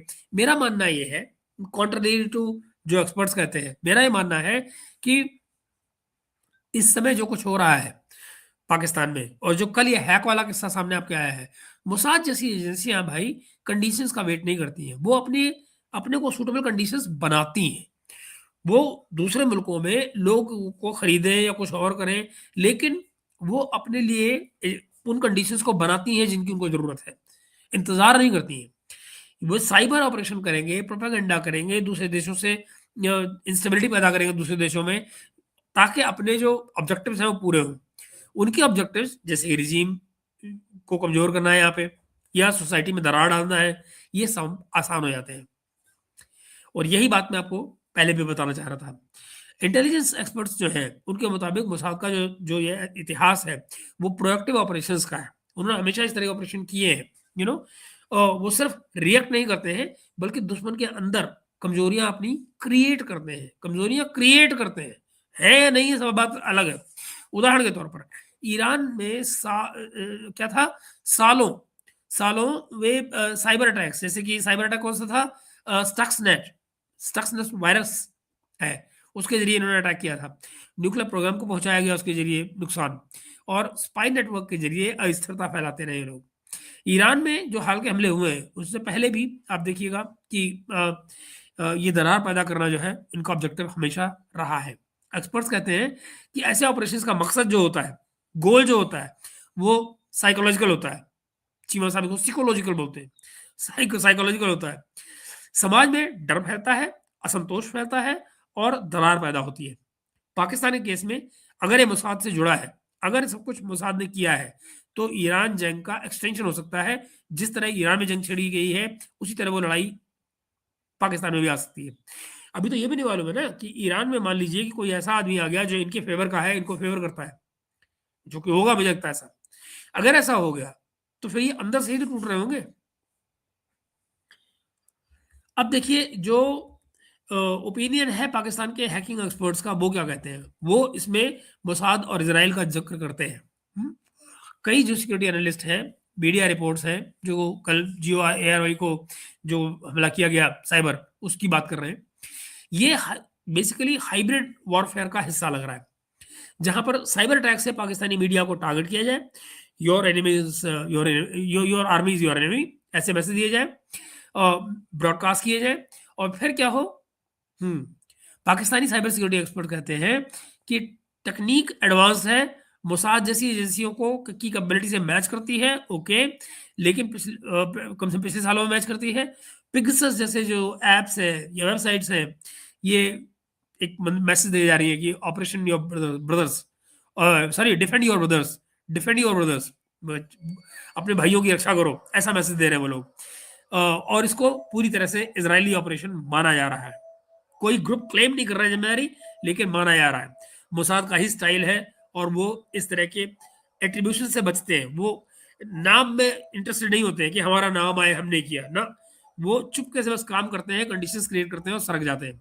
ये सब का सब आपको लग सकता है स्पेकुलेटिव, जिससे कि मगर मगर आप ये मानिए कि जो एंटी गवर्नमेंट ग्रुप्स हैं या जो और दूसरे ग्रुप्स हैं, वो ये कह रहे हैं कि पाकिस्तान हम अभी जांच कर रहे हैं, कोई ऑफिशियल क्लेम आया नहीं है, किसी ने जिम्मेदारी कबूल नहीं की है।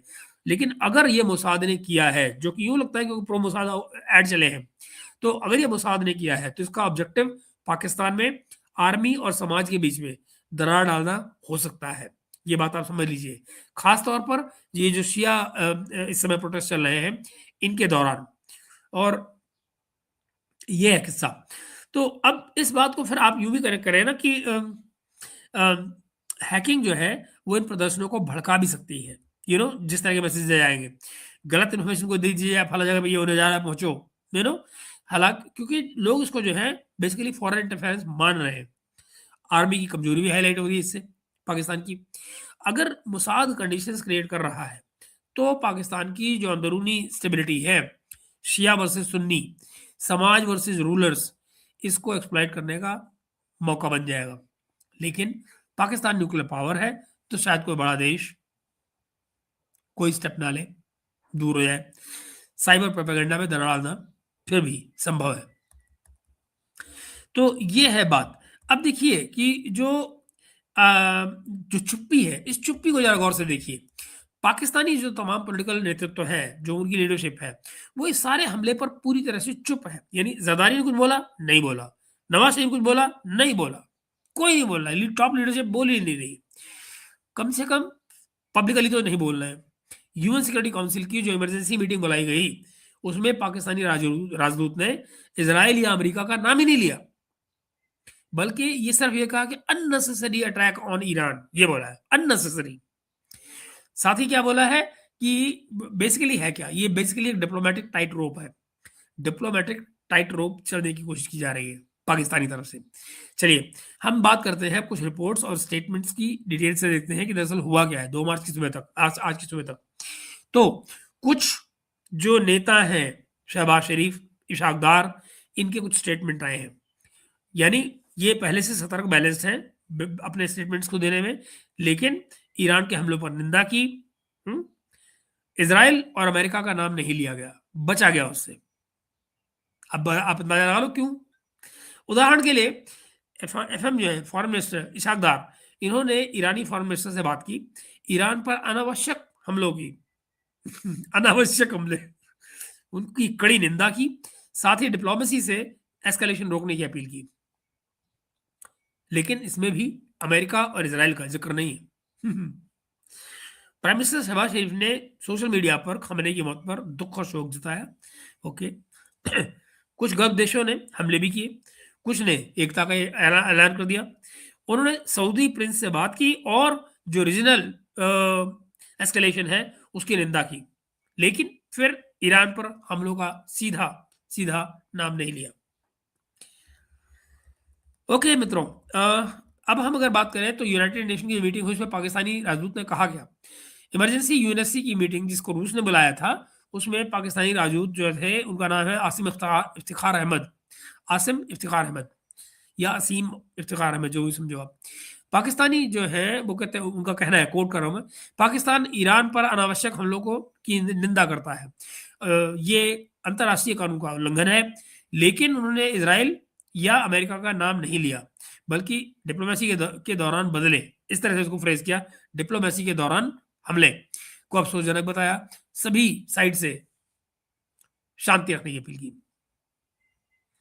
ऑलराइट, अब देखिए, पाकिस्तान में पिछले दिनों शिया आबादी बढ़ी है, प्रदर्शन हिंसक हो चुके हैं, कल 20 से 22 मौतें हुई हैं, फिर भी सरकार ने कुछ नहीं बोला। यानी कि जो घरेलू अशांति से उसके बढ़ने का डर लग रहा है उनको कि कहीं हमारे यहाँ पर ज्यादा शोर न मच जाए।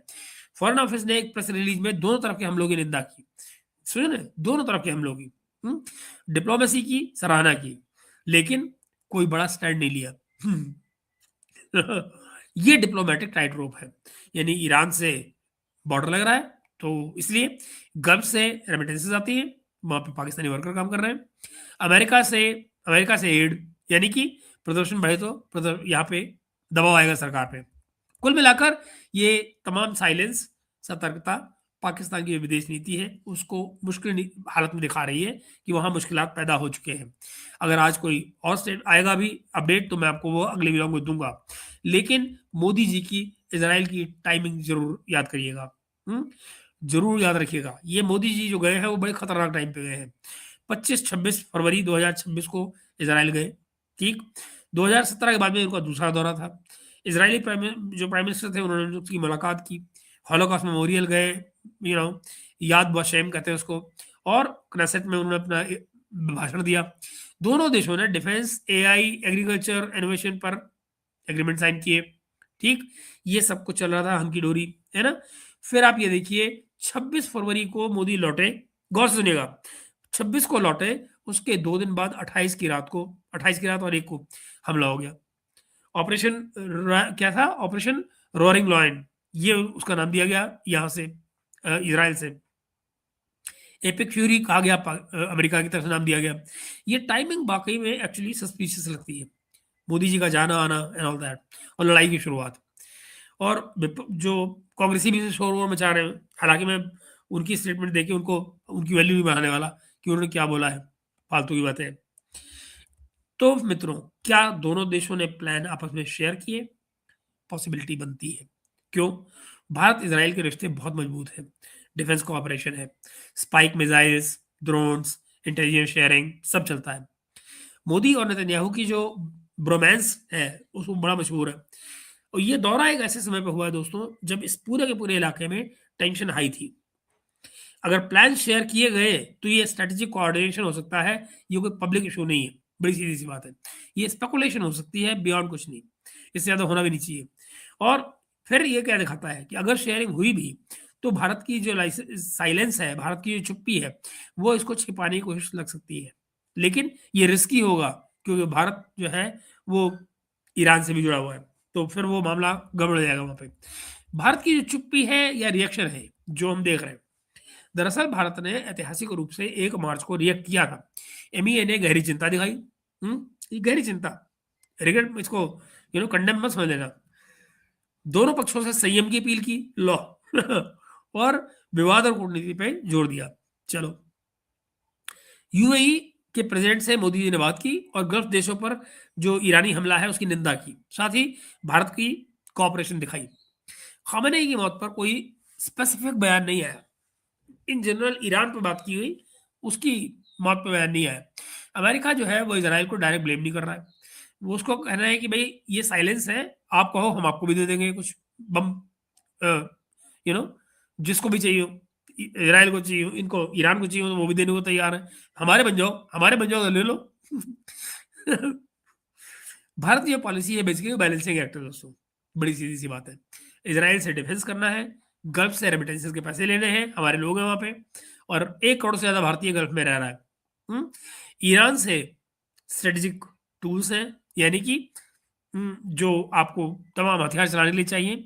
ईरान में भारतीयों के लिए एडवाइजरी जारी कर दी गई है कि भाई घुमक्कड़ी मत करो, मौका मिले तो घर निकलो। टाइमिंग जो है वो बड़ी इसकी असरदार है, इसलिए मैं इस बात को यूँ कह रहा हूँ। जो लोग ये कह रहे हैं कि नहीं मोदी जी अचानक गए थे, अचानक तो गए ही थे। ये कहना कि पहले से प्लान था, कोई पहले से प्लान नहीं था, है नहीं? मगर अगर मैं इस बात को आपको गौर से कहूँ तो ये आपको संदिग्ध और ज़्यादा लगेगा, सस्पिशियस ज़्यादा लगेगा। क्यों?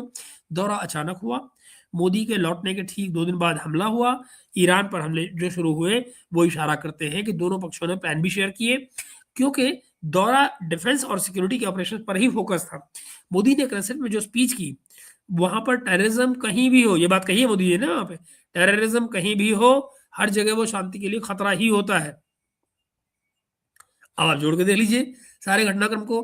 फिर आगे उन्होंने कहा कि ये बेसिकली ये बात जो है वो ईरान के जो प्रॉक्सी वॉर है उससे भी जुड़ता है कि आप कहीं भी फोड़ेंगे इनको, अपने एसेट्स को, वो बेसिकली नुकसान में आते हैं। भारत की राजनीति में ये बड़ा शिफ्ट है, कोई डायरेक्ट प्रूफ नहीं है इन बातों का जो मैं कह रहा हूँ, लेकिन ये बड़ा शिफ्ट है। इसराइल के साथ में गहरे अलाइनमेंट है हमारे, ईरान से स्ट्रेटेजिक टाइज हैं, चाहे बाहर के चलते बढ़ाए रखने की भी कोशिश हो रही है, वहाँ को और ज़्यादा लाया जा रहा है। और फिर ये बातें हुई भारत की। फिर भारत की जो चुप्पी है, एक बार उस पर और बात करते हैं। देखिए, एमईए का जो स्टेटमेंट था वो बहुत ही न्यूट्रल था इस मामले में, ईरान के मामले में। गहरी चिंता, संयम की अपील। आई मीन ये क्या होते हैं यार? खैर, बिना अमेरिकी और इसराइली को ब्लेम किए हुए उन्होंने बात कह दी भारत ने। मोदी ने यूएई से बात की, गल्फ पे ईरानी हमलों की निंदा की, खamenei की अपील पर साइलेंट रहे, उसकी मौत पर, खamenei की मौत पर साइलेंट रहे। ये जो साइलेंस है वो अब दौरे के टाइमिंग से और ज्यादा जुड़ जाती है। भारत कभी नहीं चाहेगा कि ये सपोर्ट लगे, लेकिन रीजनल बैलेंस जो है वो गल्फ से 1 करोड़ भारतीय, यही हमारी ताकत तो यही है गल्फ में, 1 करोड़ भारतीय, इसराइल से डिफेंस, इन तमाम मामलों को हमें हमेशा थोड़ा सा नमक लगा के चख के देखना पड़ता है कि भाई कहीं कुछ ज़्यादा ना हो जाए। अगर जंग फैली तो भारत पर भी असर आएगा। हमारे रेमिटेंसेज हैं, डायस्पोरा है, ऑयल प्रोडक्ट्स हैं, ऑयल प्राइसेस हैं, तो दुनिया भर में ये भी चल रहा है। ठीक है ना? कुल मिलाकर ये जो रिवर्सल है, ये अचानक जो घोषणा हुई है, टाइमिंग को और ज़्यादा दिलचस्प बनाती है। बिना किसी ठोस सबूत के, चाहे इसको हमेशा आप कॉन्स्पिरेसी थ्योरी मानते रहें, लेकिन इस पर जो बातें हमें कहनी है वो मैं आपसे और आगे कहता हूं। देखिए, रिपोर्ट से कंफर्म क्या होता है कि नेतन्याहू की जो भारत यात्रा है वो 2025 में प्लान थी। 2025 में 3 बार पोस्टपोन हुई है, सिक्योरिटी के कारण, कहीं कुछ और कारण। इसके बाद में अचानक फरवरी 2026 में मोदी जी चले जाते हैं वहाँ। नेतन्याहू ने 22 फरवरी को कैबिनेट में एक अपना इजलास किया था, मीटिंग की थी 22 फरवरी को। ओके, तो उसमें एमईए ने 24 फरवरी को ऑफिशियली अनाउंस किया कि दौरा 25 और 26 को है। ये लिस्ट, ये जो लास्ट मिनट का जो इंसर्शन था, ये बिल्कुल ऐसा था बस कल बात हुई और आज हो रहा है। मोदी जी के लौटने के बाद में 48 घंटे बाद ये क्या कहते हैं, 48 घंटे का पॉज जैसी थ्योरी जो थी वो आ गई सामने। 48 घंटे हो गए, अब कुछ नहीं होगा, और उन्होंने कर दिया अटैक। इनमें कुछ मीडिया जो है वो भी वायरल थे, जो इस खबर खबर चला रहे थे। कई लोग क्या कह रहे हैं, कई लोग कह रहे हैं कि दौरा एक तरह से ग्रीन लाइट या कोऑर्डिनेशन का हिस्सा रहा है। कोई डायरेक्ट प्रूफ नहीं है, लेकिन टाइमिंग इतनी परफेक्ट है कि इसको कोइंसिडेंस कहना मुश्किल है। ये है हालत। दरअसल है क्या, दरअसल भारत की चीखें जो है, भारत की चुप्पी है, वो चीखों की तरह से सुनाई दे रही है। ये है असली बात जो मुझे शेयर करनी है। देखिए, एमईए का जो स्टेटमेंट है वो न्यूट्रल रहा, डीपली कंसर्न कर बोला, स्टेट रेस्टोरेंट की अपील की, सिविलियंस की सेफ्टी की बात की, लेकिन अमेरिका इसराइल को ब्लेम नहीं किया, ना खमनेई की मौत पर स्पेसिफिक कोई कंडेमनेशन दिया है। ये इम्पैक्ट डालना, इन चीजों को सोचने की जरूरत है। मोदी ने नेतन्याहू से फोन पे बात की, कंसर्न्स बताए, यूएई पर जिस हमला बोला हुआ, इस समय यूएई पे हमला चल रहा है, तो यूएई के साथ में अपनी जो एकजुटता दिखाई कि हम मिलकर काम कर रहे हैं। और भारत में जो पोजीशन है वो इसको बकवास करता रहता है, वो तो उसकी मैं क्या बात करूं। जियो स्ट्रेटेजिक मूव इसके पीछे है, वो क्या है कि भारत का जो स्टैंड है वो बैलेंसिंग एक्ट है। इसराइल से डिफेंस टेक्नोलॉजी, गल्फ से रेमिटेंसेस, करोड़ों भारतीय रहते हैं वहाँ पे, 1 करोड़ भारतीय रहते हैं। एक ईरान से चाबहार पोर्ट और ऑयल। अब जो चीज़ है ही नहीं वो हम लेंगे कैसे, बहुत पॉसिबल है आज की बमबारी में चाबहार पोर्ट ही खत्म हो जाए। और ना भूलिए, इस बार जो हमारा बजट आया था उसमें चाबहार के लिए कोई पैसा रखा ही नहीं गया था। पिछली बार 400 मिलियन था, इस बार कुछ भी नहीं। लेकिन दोस्तों, दौरा और उसके बाद की जो साइलेंस है, उससे लगता क्या है कि भारत ने इजराइल के साथ कुछ ज्यादा ही अलाइनमेंट कर ली है, खासतौर पर ट्रंप के साथ में, जो कि क्विक विक्ट्री की बात कर रहे थे। अगर प्लान श्योर हुए तो ये स्मार्ट मूव हो सकता है भारत को रीजनल पावर के रूप में स्थापित करने के चक्कर में। लेकिन ये रिस्की भी है, क्योंकि ईरान पे अगर खबर फैली तो oil prices, diaspora theory, Pakistan agent, Pakistan Afghanistan का जो बॉर्डर है वहां पर, ये सब जगह पर चोट लग रही है इनको। तो मित्रों, ये जो कहानी है, ये एक हिस्सा जो है जहां पे मैं आपको और बताना चाहता हूँ। देखो, जो भारत की साइलेंस और जो बजट में ना होना है चाबहार के लिए जीरो लोकेशन, ये क्या दिखाता है? ये दिखाता है कि हम लोग की जानकारी भारत को पहले से थी, कम से कम रिस्क का अंदाजा जरूर था। ये बैलेंसिंग एक्ट से ज्यादा आपको एक स्ट्रेटेजिक शिफ्ट नजर आएगा। क्यों? यहां वो शिफ्ट हो रहा है जहां भारत ने अमेरिका और इसराइल से कोई समझौता किया हो, ऐसा महसूस होता है। कम से कम ये तो लग ही सकता है कि इसराइल को पता हो, हालांकि ये स्पेकुलेशन है। चाबहार पर जो हमले हैं, उनसे जो international north south trade corridor जो बनना था, वो तो खुड़का हो गया, भूल जाओ। मुझे लगता है उसका कोई जुगाड़ है। भारत को जो ऑल्टरनेटिव्स है, जैसे कि आईमैक जो यूरोप के लिए हम बना रहे हैं, बनने की बात हो रही है इसकी, या एनएसआर जिसको बनना है रशिया के साथ में, वो आर्कटिक के जरिए, तो वो मुझे मूल इस समय भारत को ऑल्टरनेटिव ट्रेड रूट नजर आ रहे हैं जहां पर भारत को काम करना होगा आने वाले समय में। हाँ, जो चाबहार पोर्ट को का निशाना बना गया था, अमेरिकी सेंट्रल कमांड जो है सेंटकॉम, उसने एक ईरानी जमारन क्लास कॉर्वेट है, युद्धपोत है, जिसको वहां पे डुबाया गया है। आईआरजीसी के जो कुछ अड्डे हैं इमाम अली बेस पे, वहां भी हमले हुए हैं। सैटेलाइट इमेजरी से क्या पता लगा है कि जो पीएस स्ट्रक्चर्स हैं, बिल्डिंग्स हैं, उनको नुकसान हो रहा है। लेकिन भारत द्वारा जो ऑपरेटेड जो कहा जाता है शहीद बेहिश्मी, ये वो टर्मिनल है चाबहार का जहां भारत काम करता है। तो शहीद बेहिश्मी को अभी तक कोई नुकसान नहीं पहुंचा है, लेकिन नहीं पहुंचेगा इसकी कोई गारंटी नहीं है। तो जैसा मैंने कहा कि वहां पे कोई एलोकेशन नहीं है बजट में चाबहार के लिए, and all that and all that. जो चाबहार का गेटवे है वो क्या है? वो वही है international north south transport corridor 7,200 kilometre का मल्टी मॉडल रूट है ये। मल्टी मॉडल रूट में क्या है कि रेल, ट्रेन सब शामिल है। ईरान इंडिया से ईरान, ईरान से रशिया, रशिया से यूरोप, ये रास्ता इसका बनता है, जो कि ट्रांजिट टाइम को करीब 40% कम करता है, कॉस्ट को करीब 30% कम करता है। लेकिन अब जब ये लड़ाई चल गई है तो इंफ्रास्ट्रक्चर डिले होगा। चाबहार जहदान जैसा जो रेलवे लाइन बननी थी चाबहार से जहदान के लिए, तो वो उस पर रोक लग जाएगी, जाहिर है।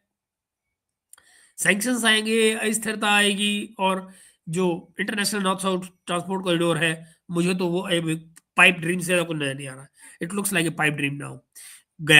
गयो भारत के लिए बड़ा झटका है, क्योंकि पाकिस्तान को बाईपास करके सेंट्रल एशिया में पहुंचना हमारे लिए मजबूरी थी। एक्सपर्ट्स कहते हैं कि भारत चाबहार को पूरी तरह छोड़ेगा नहीं, और ये मुझे भी लगता है छोड़ेगा नहीं।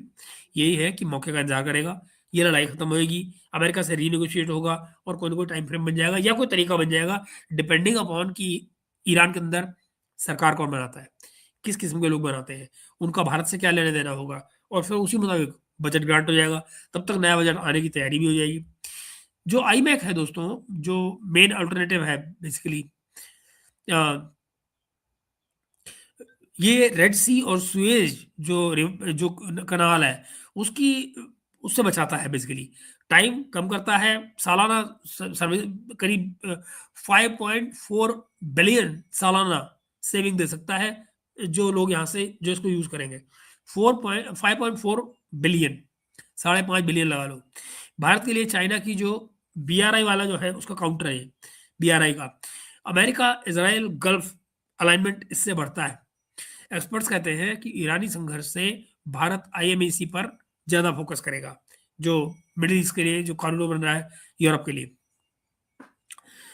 इसके अलावा जो रशिया के जो आर्किटेक्ट रूट्स हैं, जो आर्कटिक के जो रूट्स हैं, वो इंडिया को यूरोप और एशिया से जोड़ सकते हैं। इस पर भी काम शुरू होना है। क्लाइमेट चेंज हो रहा है, क्लाइमेट चेंज हो रहा है, बर्फ पिघल रही है, तो क्या हो रहा है, बर्फ पिघलने से ये रास्ता खुलता जा रहा है।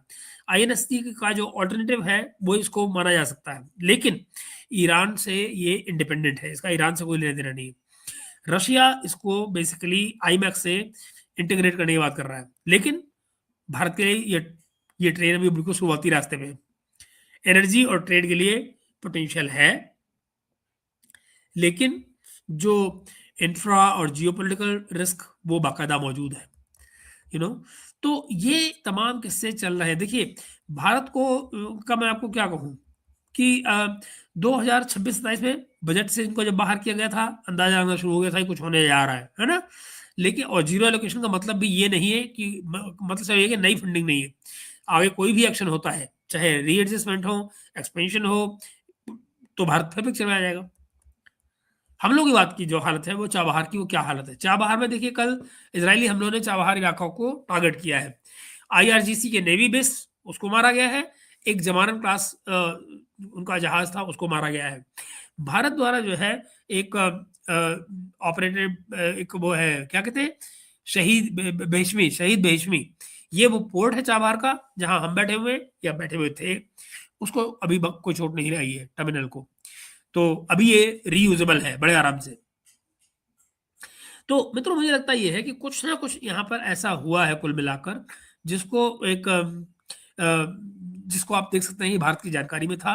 भारत ने अपने ऑल्टरनेटिव चुने हैं, इसमें किसी को तकलीफ हो तो हो, लेकिन मुझे लगता ये है कि शायद रियल पॉलिटिक्स यही है कि हम फिलहाल अपनी इन चीज़ों को जैसे चल रहा है देखें। आज इस समय पर पाकिस्तान में तैयारी शुरू हो रही है, वहां पे प्रदर्शन शुरू होने वाले हैं। अगर निकलते हैं तो आप ये देखिए आज फिर वहां गोली चलने का अंदेशा है।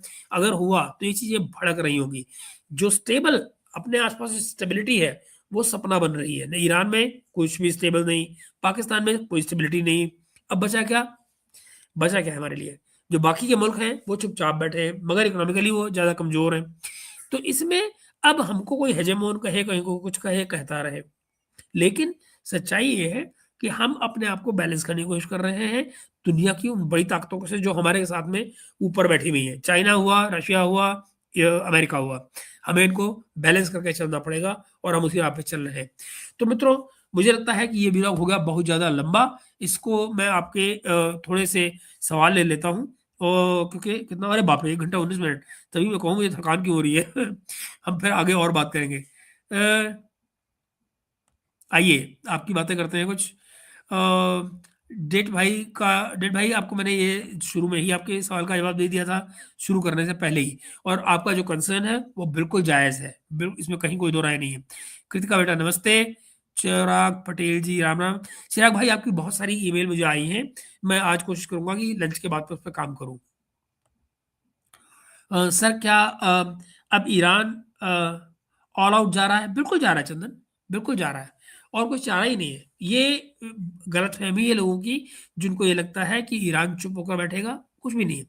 देखिए, ये एक कॉर्नर्ड किस्म का मामला है, कि जिस आदमी को, चाहे वो कमजोर ही हो, अगर आपने उसको घेर के कोने में खड़ा कर दिया है और उसको मौत अपने सामने नजर आ रही हो, और ये मैं जानबूझ कर कह रहा हूँ, ईरान के लिए ये एग्जिस्टेंशियल क्राइसिस है, तो जाहिर है कि वो आदमी जिसके लिए एग्जिस्टेंशियल क्राइसिस खड़ा हो गया होगा, वो पलट कर सामने वाले पे अपनी पूरी ताकत लगा के मार करेगा, चाहे वो बचे। उसको ये तो पता ही कि मैं मरने जा रहा हूँ, ये तो पता ही मैं मरने जा रहा हूँ, तो वो कुछ भी करने से चूकेगा नहीं।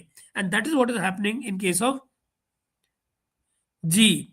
और जी जितेश भाई, एब्सोल्युटली टफ टाइम्स अहेड, कोई दो राय नहीं। मैं तो मित्रों, मैं बताऊं, बल्कि हमारे बहुत से दोस्त जिनको मैंने ऑनलाइन कमेंट्स देखे हैं, खुश हो रहे हैं। उनको लग रहा है कि जैसे पता नहीं क्या हल्ला गुल्ला। बेसिकली हमारी इकोनॉमी पर भी बहुत बड़ा बोझ आने जा रहा है। हमारे पास तेल का कोई रास्ता नहीं है, और हमारे पास तेल का कोई रास्ता नहीं है। हम मुश्किल में है, हमारी इकोनॉमी पे बोझ आएगा। कम से कम 20 से 30% तक ऑयल की प्राइसेस ऊपर जा सकती है भारत में। आने वाले दिन बताएंगे। मैं सॉरी, आप कहो तो मैं दोबारा से भी चेक कर लेता हूँ एक बार, यू नो, मैं कर लेता हूँ, मैं आपसे बात करते करते एक सेकंड में मैं चेक ही कर लेता हूँ, ताकि आपसे इस बारे में भी बात कर पाऊँ कि दरअसल ऑयल प्राइसेस का क्या चल रहा है।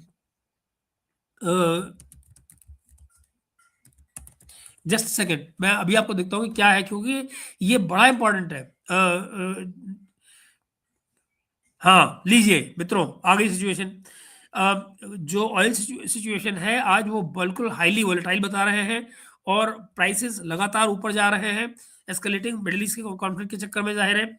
और बता ये रहे हैं कि जो मेजर डेवलपमेंट है इसमें, वो अमेरिका जो यही है, इसी वजह से हो रहा है सारा। करंट प्राइस क्या है एज ऑफ नाउ, जो अभी 2 तारीख का चल रहा है ट्रेडिंग, ब्रेंट क्रूड, जो ग्लोबल बेंचमार्क है, वो इस समय 79 to 80 ऑलरेडी पहुंच चुका है।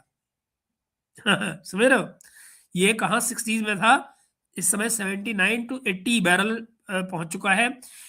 जो कि 9 से 13% की बढ़त बताई जा रही है ना। इसमें ये स्पाइक हुआ है करीब, अ, पहले पहले भी ये करीब 82 तक चला गया था। कब? जनवरी 2025 में, लास्ट ईयर 25 में, एक साल पहले। लेकिन ये फिर से उस तरफ को जा रहा है, 79 80 तक पहुंच गया ऑलरेडी, है ना। और ये अभी आज पहला दिन है, अभी दिन आगे बचे हुए हैं। फिर आप देखिए जो WTI क्रूड है, ये भी यूएस बेंचमार्क है, ये 72 बैरल पे चल रहा है, $72 पर बैरल, जो कि 8 से 10% का जंप है इस समय में। वही मेरा अंदाजा ठीक निकल रहा है ना। अभी ये परसेंटेज और बढ़ेगी। जियो पोलिटिकल एस्केलेशन हो रहा है, ये जो ईरान पे हुआ है उसके चक्कर में, एंड ऑल दैट। तो बेसिकली आपको मैं तेल में फंसाना नहीं चाह रहा हूँ, मैं चाह रहा हूँ हमारी बातचीत चलती रहे, तो इसलिए मैं आपके पास जाता हूँ वापस। लेकिन तेल पर चोट पहुंचने लग गई है, तेल कहीं नहीं जाने वाला है। अभी मुझे एक एक आपको छोटा सा वीडियो भी दिखाना है, कुछ कारण है उसका, दिखाता हूँ वो भी, कोई 1 मिनट का। महेश भाई, how do you see Pakistan's resigns in this entire episode? They were perhaps unhappiest of the lot. They enjoy a coveted claim of being only Islamic nuclear power. Jitesh, मैं आपको बताऊं भाई, मेरा जो छोटा मोटा जो मेरी जानकारी है वो आपसे शेयर कर लेता हूं। देखिए, लास्ट रेजिम जो थी, इस सरकार के आने से पहले तक की, बाजवा वाला जो था मामला, वहां पर ये ईरान को अपने लिए बफर जोन माना करते थे। इनको लगता था ईरान इस तरफ से आएगा, ईरान सॉरी इसराइल अगर आएगा तो वो ईरान की तरफ से आएगा, ईरान बीच में अगर रेजिस्टेंस पैदा करता रहेगा तो हम सेफ रहेंगे। ये मैं कई बार सोचा करता था कि शायद पाकिस्तान उस लेवल पे भी चला जाता कि अगर जरूरत पड़े तो ईरान को कोई न्यूक्लियर बम भी दे दे, कि जा भैया मार ले, कम से कम हम तो बच जाएंगे। लेकिन जब ईरान खत्म, और ईरान में मान लीजिए न कोई और आए, अगर कोई लोकल गवर्नमेंट भी बनती है लेकिन वो इजराइल बैक्ड होती है या अमेरिका बैक्ड होती है या दोनों बैक्ड होती है, मतलब तो एक ही होता है। तो आप जरा मुझे ये बताइए, ऐसे में भला पाकिस्तान सेफ कैसे फील करेगा? तो पाकिस्तान इस समय परेशान है, उसको बिल्कुल ये फंसाव जो है महसूस हो रहा है, इस पे बाकायदा चर्चा हो रही है।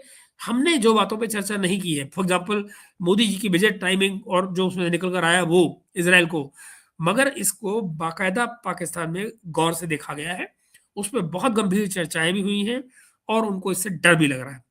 और जो हेक्सागन अलायंस जो बन रहा है, उससे तो उनकी नानी मरी पड़ी है, स्पेशली इस बात से क्योंकि वहां पर सुन्नी अलायंस का जिक्र है कि जो सुन्नी रेडिकल एलिमेंट्स हैं उनको जो फाइट करने की बात की गई है, उससे उनको अपनी नानी मरती नजर आ रही है। So understand this.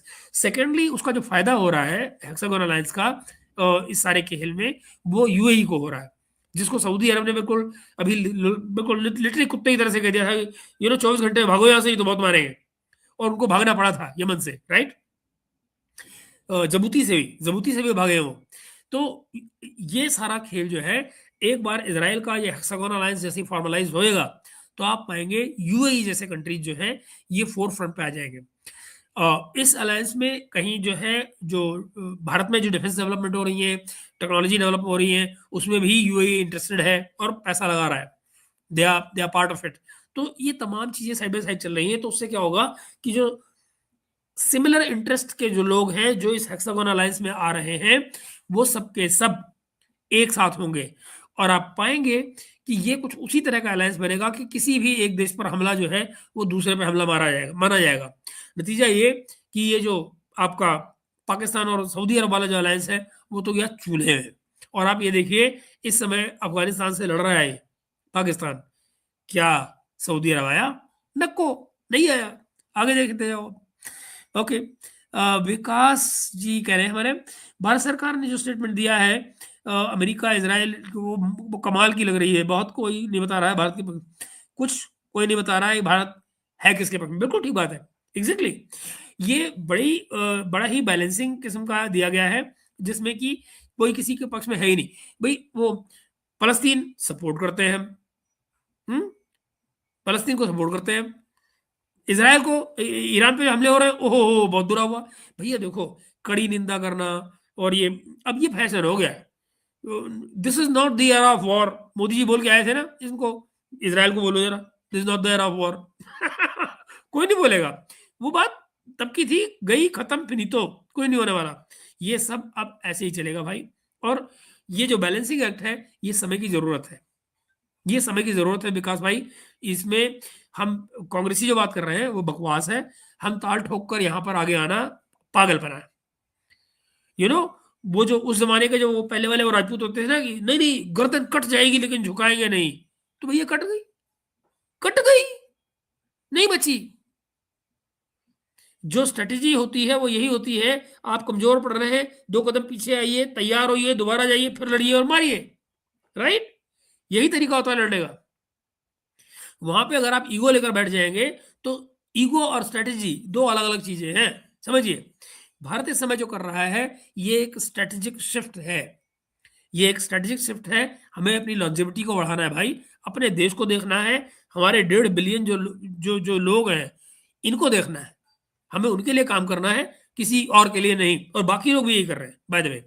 अभी अभी मार्को रूबियो की स्टेटमेंट देखिए जो उन्होंने म्यूनिख में दी है। क्या कहा उन्होंने कि भाई नेशनल इंटरेस्ट जो है वो सर्वोपरि है, अमेरिका के इंटरेस्ट में जो भी होगा, वेनेजुएला से उठाना है उठा देंगे, कहीं और से उठाना है, ईरान को मारना है मार देंगे, क्यों? हमारे इंटरेस्ट में, बात खत्म। कानून तेल लेने गया, कानून कानून कुछ नहीं। अब ये अच्छा है या सही नहीं है, गलत है सही है, ये सब ऐसे सौदे हैं जो इतिहास डिसाइड करता रहता है। फिलहाल अपने फेवर में जो है, अपनी पब्लिक को के लिए क्या करना है कर लो। भाई सैकड़ों साल तक जो यूरोपियन थे वो दुनिया के देशों को कॉलोनाइज करके और खाते रहे, उनको लूट लूट के। इंग्लैंड वाले हमको 200 साल तक खाते रहे, राइट? हमारे बेस पे बन गए। आज हमको क्या बताते हैं? एनवायरमेंट ठीक करो। हमारे एनवायरमेंट का बेड़ा गर्क करके तुम साले बन गए जो तुमको बनना था। आज तुम हमको बता रहे हो कि एनवायरमेंट ठीक करो। ऐसे हालात है। अपनी डेवलपमेंट को जो करना था वो कर गए हमारी कॉज पे, है नहीं? ऐसे होता है। ईरान क्यों नहीं सुपरसोनिक मिसाइल छोड़ रहा है? छोड़ रहा है भाई, सुपरसोनिक मिसाइल छोड़ी है उसने, जो छोड़ी है उनसे नुकसान हो रहा है इनको भाई, इनको नुकसान हो रहा है। आपको बताया नहीं जा रहा है, मीडिया में खबरें नहीं आ रही हैं। Israeli elements, I am sorry to say, हमारे इजरायली दोस्त नाराज होंगे, सच्चाई ये है, इजराइल के नुकसान के अगर मैं फोटोग्राफ आपको दिखा दूं अभी, तो आप हैरान हो जाएंगे, इतना नुकसान हो रहा है इनका। तो वो मिसाइलें कौन सी है जो वहां लग रही हैं? भरा पड़ा है। अगर आप खाली एक काम कर लीजिए, आप गूगल पर जाइए और कहिए after math, you know, Israeli destruction in after math of Iranian missiles, और आप देखिए आपको क्या तस्वीरें नजर आएंगी। तो ये है हालत। तो इट्स नॉट दैट, अच्छा आपने आगे भी कुछ पूछा है, अब्राहम लिंकन एयरक्राफ्ट अगर छोड़ता है तो अमेरिका आने से डर, अमेरिका आगे भी कहाँ आ रहा है, अमेरिका आगे आ ही कहाँ रहा है। ओके, हर्ष भाई हैं, क्या करें सर, आपको लगता है कि क्या गवर्नमेंट ऑफ इंडिया ओमान के थ्रू इंडियन सिटीजन्स को इवैक्यूएट करने का प्लान कर रही है? इंडिया एम्बेसी ओमान ने ट्वीट करके ओमान वीज़ा की कंडीशंस भी बताई थी, और क्या, और वो क्या, मुझे युद्ध लंबा खिंचता नहीं दिखता, विकास भाई कह रहे हैं। ईरान के पास मिसाइल अब उतनी नहीं रही जितनी उसको जरूरत है, लेकिन अमेरिका के पास भी कौन सी जरूरत है? और दोस्तों, जिसको आप कह रहे हो ईरान के पास, ईरान की मिसाइलें खाली ईरान के पास है, ये आपको किसने कह दिया? ये कल रात से जो हिजबुल्ला ठोक रहा है वो क्या है? और न भूलिए, अभी तो हाउदीज नहीं शुरू हुए, वो रेड सी पे जब जब कैप्चर करेंगे, दुनिया के में जो इकोनॉमी का प्राइस, जो तेल का दाम है, फिर कहाँ जाएगा? अभी तो हाउथीज ने पहली मिसाइल नहीं मारी। So it's, you see what I am talking about, it's a very serious business. चीन अगर बैक करे तो ईरान को तो युद्ध लंबा खींचेगा। अगर चीन बैक नहीं किया, लो, अब आप ये चाहते हो मैं आपको दिखाऊं, लो देखो जरा, चीन ने क्या बैक किया है, सारी के सारे, कौन सी चीज कहाँ है, वो सब दे दिया उन्होंने, ये देखो।拥有2条约3800米长的机场跑道，能让包括 B-52战略轰炸机、C-17运输机在内的美军主力机型正常起降，配有数量众多的加固弹药库和航空油库。在停机坪可见大批加油机、运输机，还有少量直升机。乌代德基地拥有完善的防空设施，其爱国者导弹发射架指向伊朗方向。这是位于巴林的贾法勒海军支援基地，它是美军在中东的海上心脏，也是美国海军第5舰队司令部驻地。该基地距离伊朗海岸近200余公里，基地内可见美国独立级滨海战斗舰。मैं बेसिकली आपको चीनी ये इसलिए नहीं और आगे दिखा रहा हूँ क्योंकि ना चीनी आपको समझ में नहीं है ना कुछ, नीचे ट्रांसलेशन आ रहा है, लेकिन मैं आपको दे सकता हूँ। ये बेसिकली तमाम सैटेलाइट डेटा जो है और जो इमेजेस हैं वो सब की सब लाइव दे रहा है ईरान को चाइना। सो चाइना बड़ा खुल के खेल रहा है भाई, और ये उन्होंने पब्लिक डाला है, ये जो वीडियो डाला है उन्होंने, ये पब्लिकली रिलीज कर दिया है। तो अमेरिका शिकायत ये नहीं कर सकता कि किसने दी, वो ताल ठोक के आगे आ गया है कि ये लो जी, मैं दे रहा हूँ, कर लो जो करना है। तो ये लड़ाई पक्का आगे जा रही है लंबा। इस समय मैं आपको बता रहा हूँ, इस लड़ाई को ये लंबा जा ही रही है, कोई इसमें कोई है ही नहीं क्वेश्चन मार्क मेरे लिए। ओके, सुमन भाई प्रणाम। और सर ये चाइना कैसे देखता है पाकिस्तान अफगान वॉर को? यार वो इस लड़ाई को ज़्यादा नहीं एनकरेज करेंगे चंदन, वो इसलिए नहीं करेंगे क्योंकि उनके अपने कॉन्ट्रैक्ट्स जो हैं, एग्रीमेंट्स जो हैं, वो वहाँ माइनिंग के पड़े हुए अफगानिस्तान में। तो डिस्टर्बेंस जो है वो बेसिकली उनको नुकसान करती है, उनके सीपीईसी को नुकसान करती है, they will not encourage it.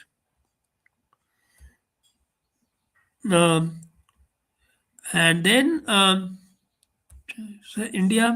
India में भी शियाज ने प्रोटेस्ट किया, बिल्कुल किया, कल रात को हमने देखा था, लखनऊ वगैरह के सीन थे, दिल्ली में भी कल जंतर मंतर में कल हुआ है ना? तो वो तो होना ही था, दस नॉर्मल, व्हाई नॉट। चंदन भाई, ईरान का जो पहला खलीफा बना राजा को हटाने के बाद में, वो रोहिल्ला खुमैनी था, उसके पूर्वज यूपी, हाँ बिल्कुल हमारे यहाँ के थे बाराबंकी, बिल्कुल बिल्कुल। मुझे एक्चुअली विकास सच्चे तो मुझे नहीं मालूम था, मुझे कल ही पता लगा था, बात सही है आपकी। जी फ्लक्स भाई नमस्ते। और आइए मित्रों, अरे बहुत सारे कमेंट आ गए यार आपके। Okay,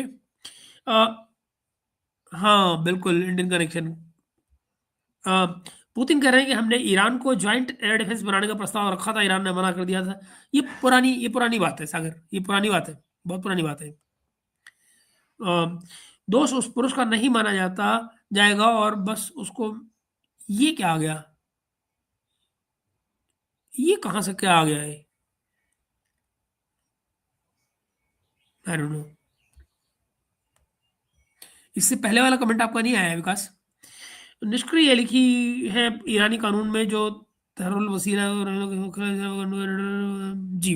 okay, Ram Ram and ये लीजिए खुमैनी की ओम भस्म सुहाग। नहीं यार, किसी की मौत पे खुश होना जो है वो मेरे मेरे होश में नहीं आता।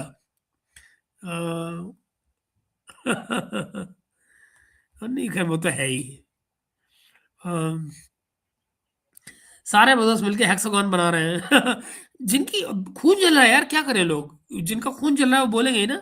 जुनेद भाई कैसे हैं? जुनेद भाई से यार मेरी कल बात नहीं हुई चंदन, पर जो लास्ट मेरी परसों से बात हुई थी तो ठीक थे, वो कोई दिक्कत नहीं थी। कल मेरी उनसे बात नहीं हुई। Happy birthday to all democratic Iranian people. Okay okay भाई, अभी रिजीम चेंज हुआ कहाँ है? सही बात है चंदन, अभी कहाँ हुआ है? और और ये भी किसने कहा कि वहाँ डेमोक्रेसी आ रही है? ये भी किसने कहा? विनायक दामोदर ओके, दादा आ जाओ, जैम पॉइंट है क्या मतलब? नहीं पता ये क्या है। ओके, फ्लैक्स आगे कहते हैं जी, we all feel fortunate Middle East में आग लगी हुई, यहाँ मोदी जी मैक्रोन की फैसिलिटी इनॉग्रेट। सही बात है, बिल्कुल बड़ी बात है भाई, बड़ी बात है बिल्कुल। मुझे तो लगता है कि ये मुस्लिम कंट्रीज में कभी पीस आ ही नहीं सकती है, ये खुद भी डिवाइडेड है और बाकी यूएस और इसराइल तो है ही, इनकी किस्मत में पीस है ही नहीं। चंदन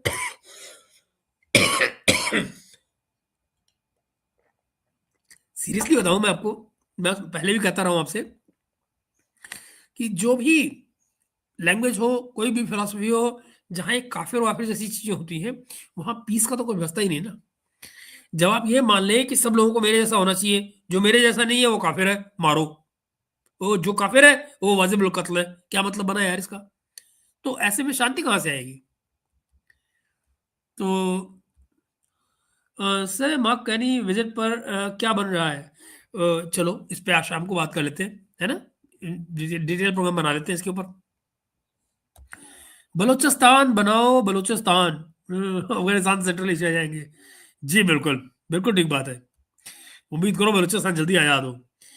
अमेरिका के टेक्सास से न्यूज आ रही है कि कोई आतंकवादी हमला हुआ है, 3 मरे हैं, 16 घायल हैं। अच्छा, ओके ओके ओके, मैं क्या बताऊँ इसको,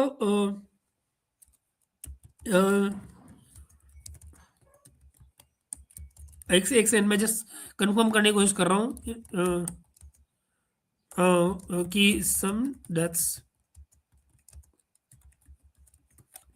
मैं जस्ट निकालने की कोशिश कर रहा हूँ कि क्या है मसला।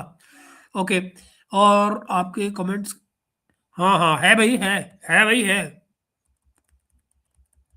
है भाई, है मेजर शूटिंग। अच्छा, शूटिंग इंसिडेंट है यार, अमेरिका में होता ही रहता है, कोई टेररिस्ट अटैक नहीं हुआ है, शूटिंग इंसिडेंट है टेक्सास में, ऑस्टिन में हुआ है, अकर्ड अर्ली संडे मॉर्निंग, कल हुआ है। ओके, आउटसाइड बकयार्ड बियर गार्डन, हाँ ठीक है। दो दो मरे हैं, 14 घायल है, कोई नहीं ऐसा लंबा चौड़ा यार, ये तो होता ही रहता है। यहाँ अफगानिस्तान में कितने सारे मर गए, आप इनके चक्कर में पड़े हो, तो आप भी यार गजब करते हो। रिपोर्टेड अमेरिका में हो जाए 2 लोग मर जाए तो आप उनको लिए परेशान हो, यहाँ ईरान में इतने सारे मर गए, कोई बोलने वाला नहीं।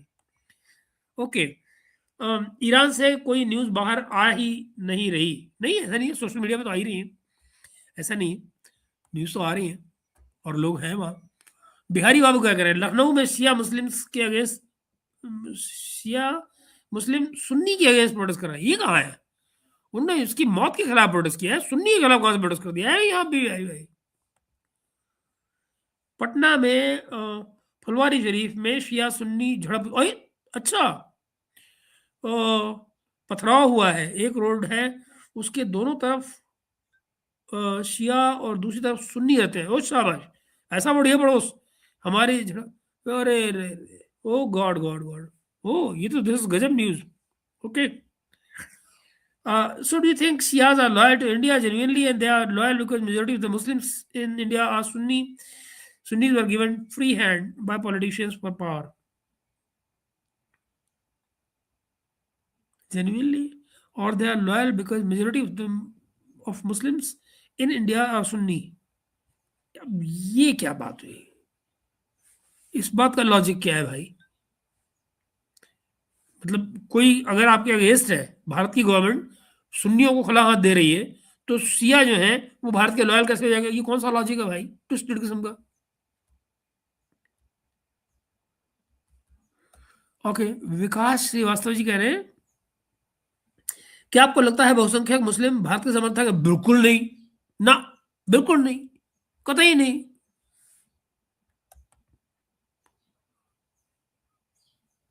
अच्छा विकास भाई, अच्छा सॉरी सॉरी सॉरी विकास भाई, आपने उनसे हर्ष से पूछा है। ओके ओके, गुड आफ्टरनून जी। एस कुमार भाई कैसे हैं? एंड देन खमानी साहब तो टैक्सी नंबर 9 दो। According to sources Iran has more than 1 lakh missiles. Is it true sir? नहीं, मुझे लगता इतना है, मगर हाँ अच्छा खासा उनका नंबर है और वो डिस्ट्रीब्यूटेड है। हाउदीज के पास है, उधर यू नो जो अपने दूसरे वाले कलाकार हैं हिजबुल्लाह, उनके पास है, इस तरह से बटे हुए। Sir has released a report saying European gas prices have risen by more than 22% after strikes in Iran. Ambani ji की तो मौज आने वाली है फिर से। ये तो होना ही था गुरु, होना ही था। पर ये जो आप कह रहे हो कि अंबानी जी की मौज आने वाली है, जरा ये तो बताओ ये भेजेंगे कैसे? भेजेंगे कैसे ये तो बताओ। सर इंडिया कनाडा से रेडियो एक्टिव यूरेनियम खरीद रहा है और कनाडा इंडिया से रेडियो एक्टिव कचरा ले रहा है, पंजाब वाला। Good one. चलिए मित्रों, मिलते हैं दिन में, तो कोई मैं कोशिश करूंगा कि आज शाम की तरफ, शाम से पहले पहले कोई व्लॉग और करूं, और नहीं तो रात को तो हमारी बातचीत है ही, और मैं कोशिश करूंगा कि आज कनाडा को हम कवर करें। चंदन क्या करें? सर ये ईरान में जो इतना इस्लामिक रूल्स लागू किया सोसाइटी में, वो गलत है। लोगों की लाइफ को कंट्रोल करने की कोशिश हाँ नहीं होनी चाहिए, बिल्कुल ठीक बात है। ये देखो रिजिडिटी जो है किसी भी सोसाइटी में खराबी होती है, मैं तो हमेशा ये बात कहता हूँ। अब इनके यहाँ जो रूल रहे हैं वो रहे हैं, मगर इन लोगों ने हमेशा इस इस्लामिक ढर्रे से जीने की कोशिश भी तो की है, तो क्या किया जाए? मतलब कुछ कर रहे हैं, कुछ गलत किया है तभी तो भुगत रहे हैं मेरे भाई, तभी तो भुगत रहे हैं। आइए मित्रों मिलते हैं। नहीं यार विकास भाई एंड मौके पे लास्ट में मार रहे हैं। अभी कुछ दिन पहले क्रिकेट T20 वर्ल्ड कप में क्वालिफाई में पाकिस्तान के कितने हमारे वहां मुस्लिम पार्टी कर रहे थे। हाँ नहीं बिल्कुल नहीं, आप बिल्कुल सही कह रहे हैं, मान ही नहीं सकते।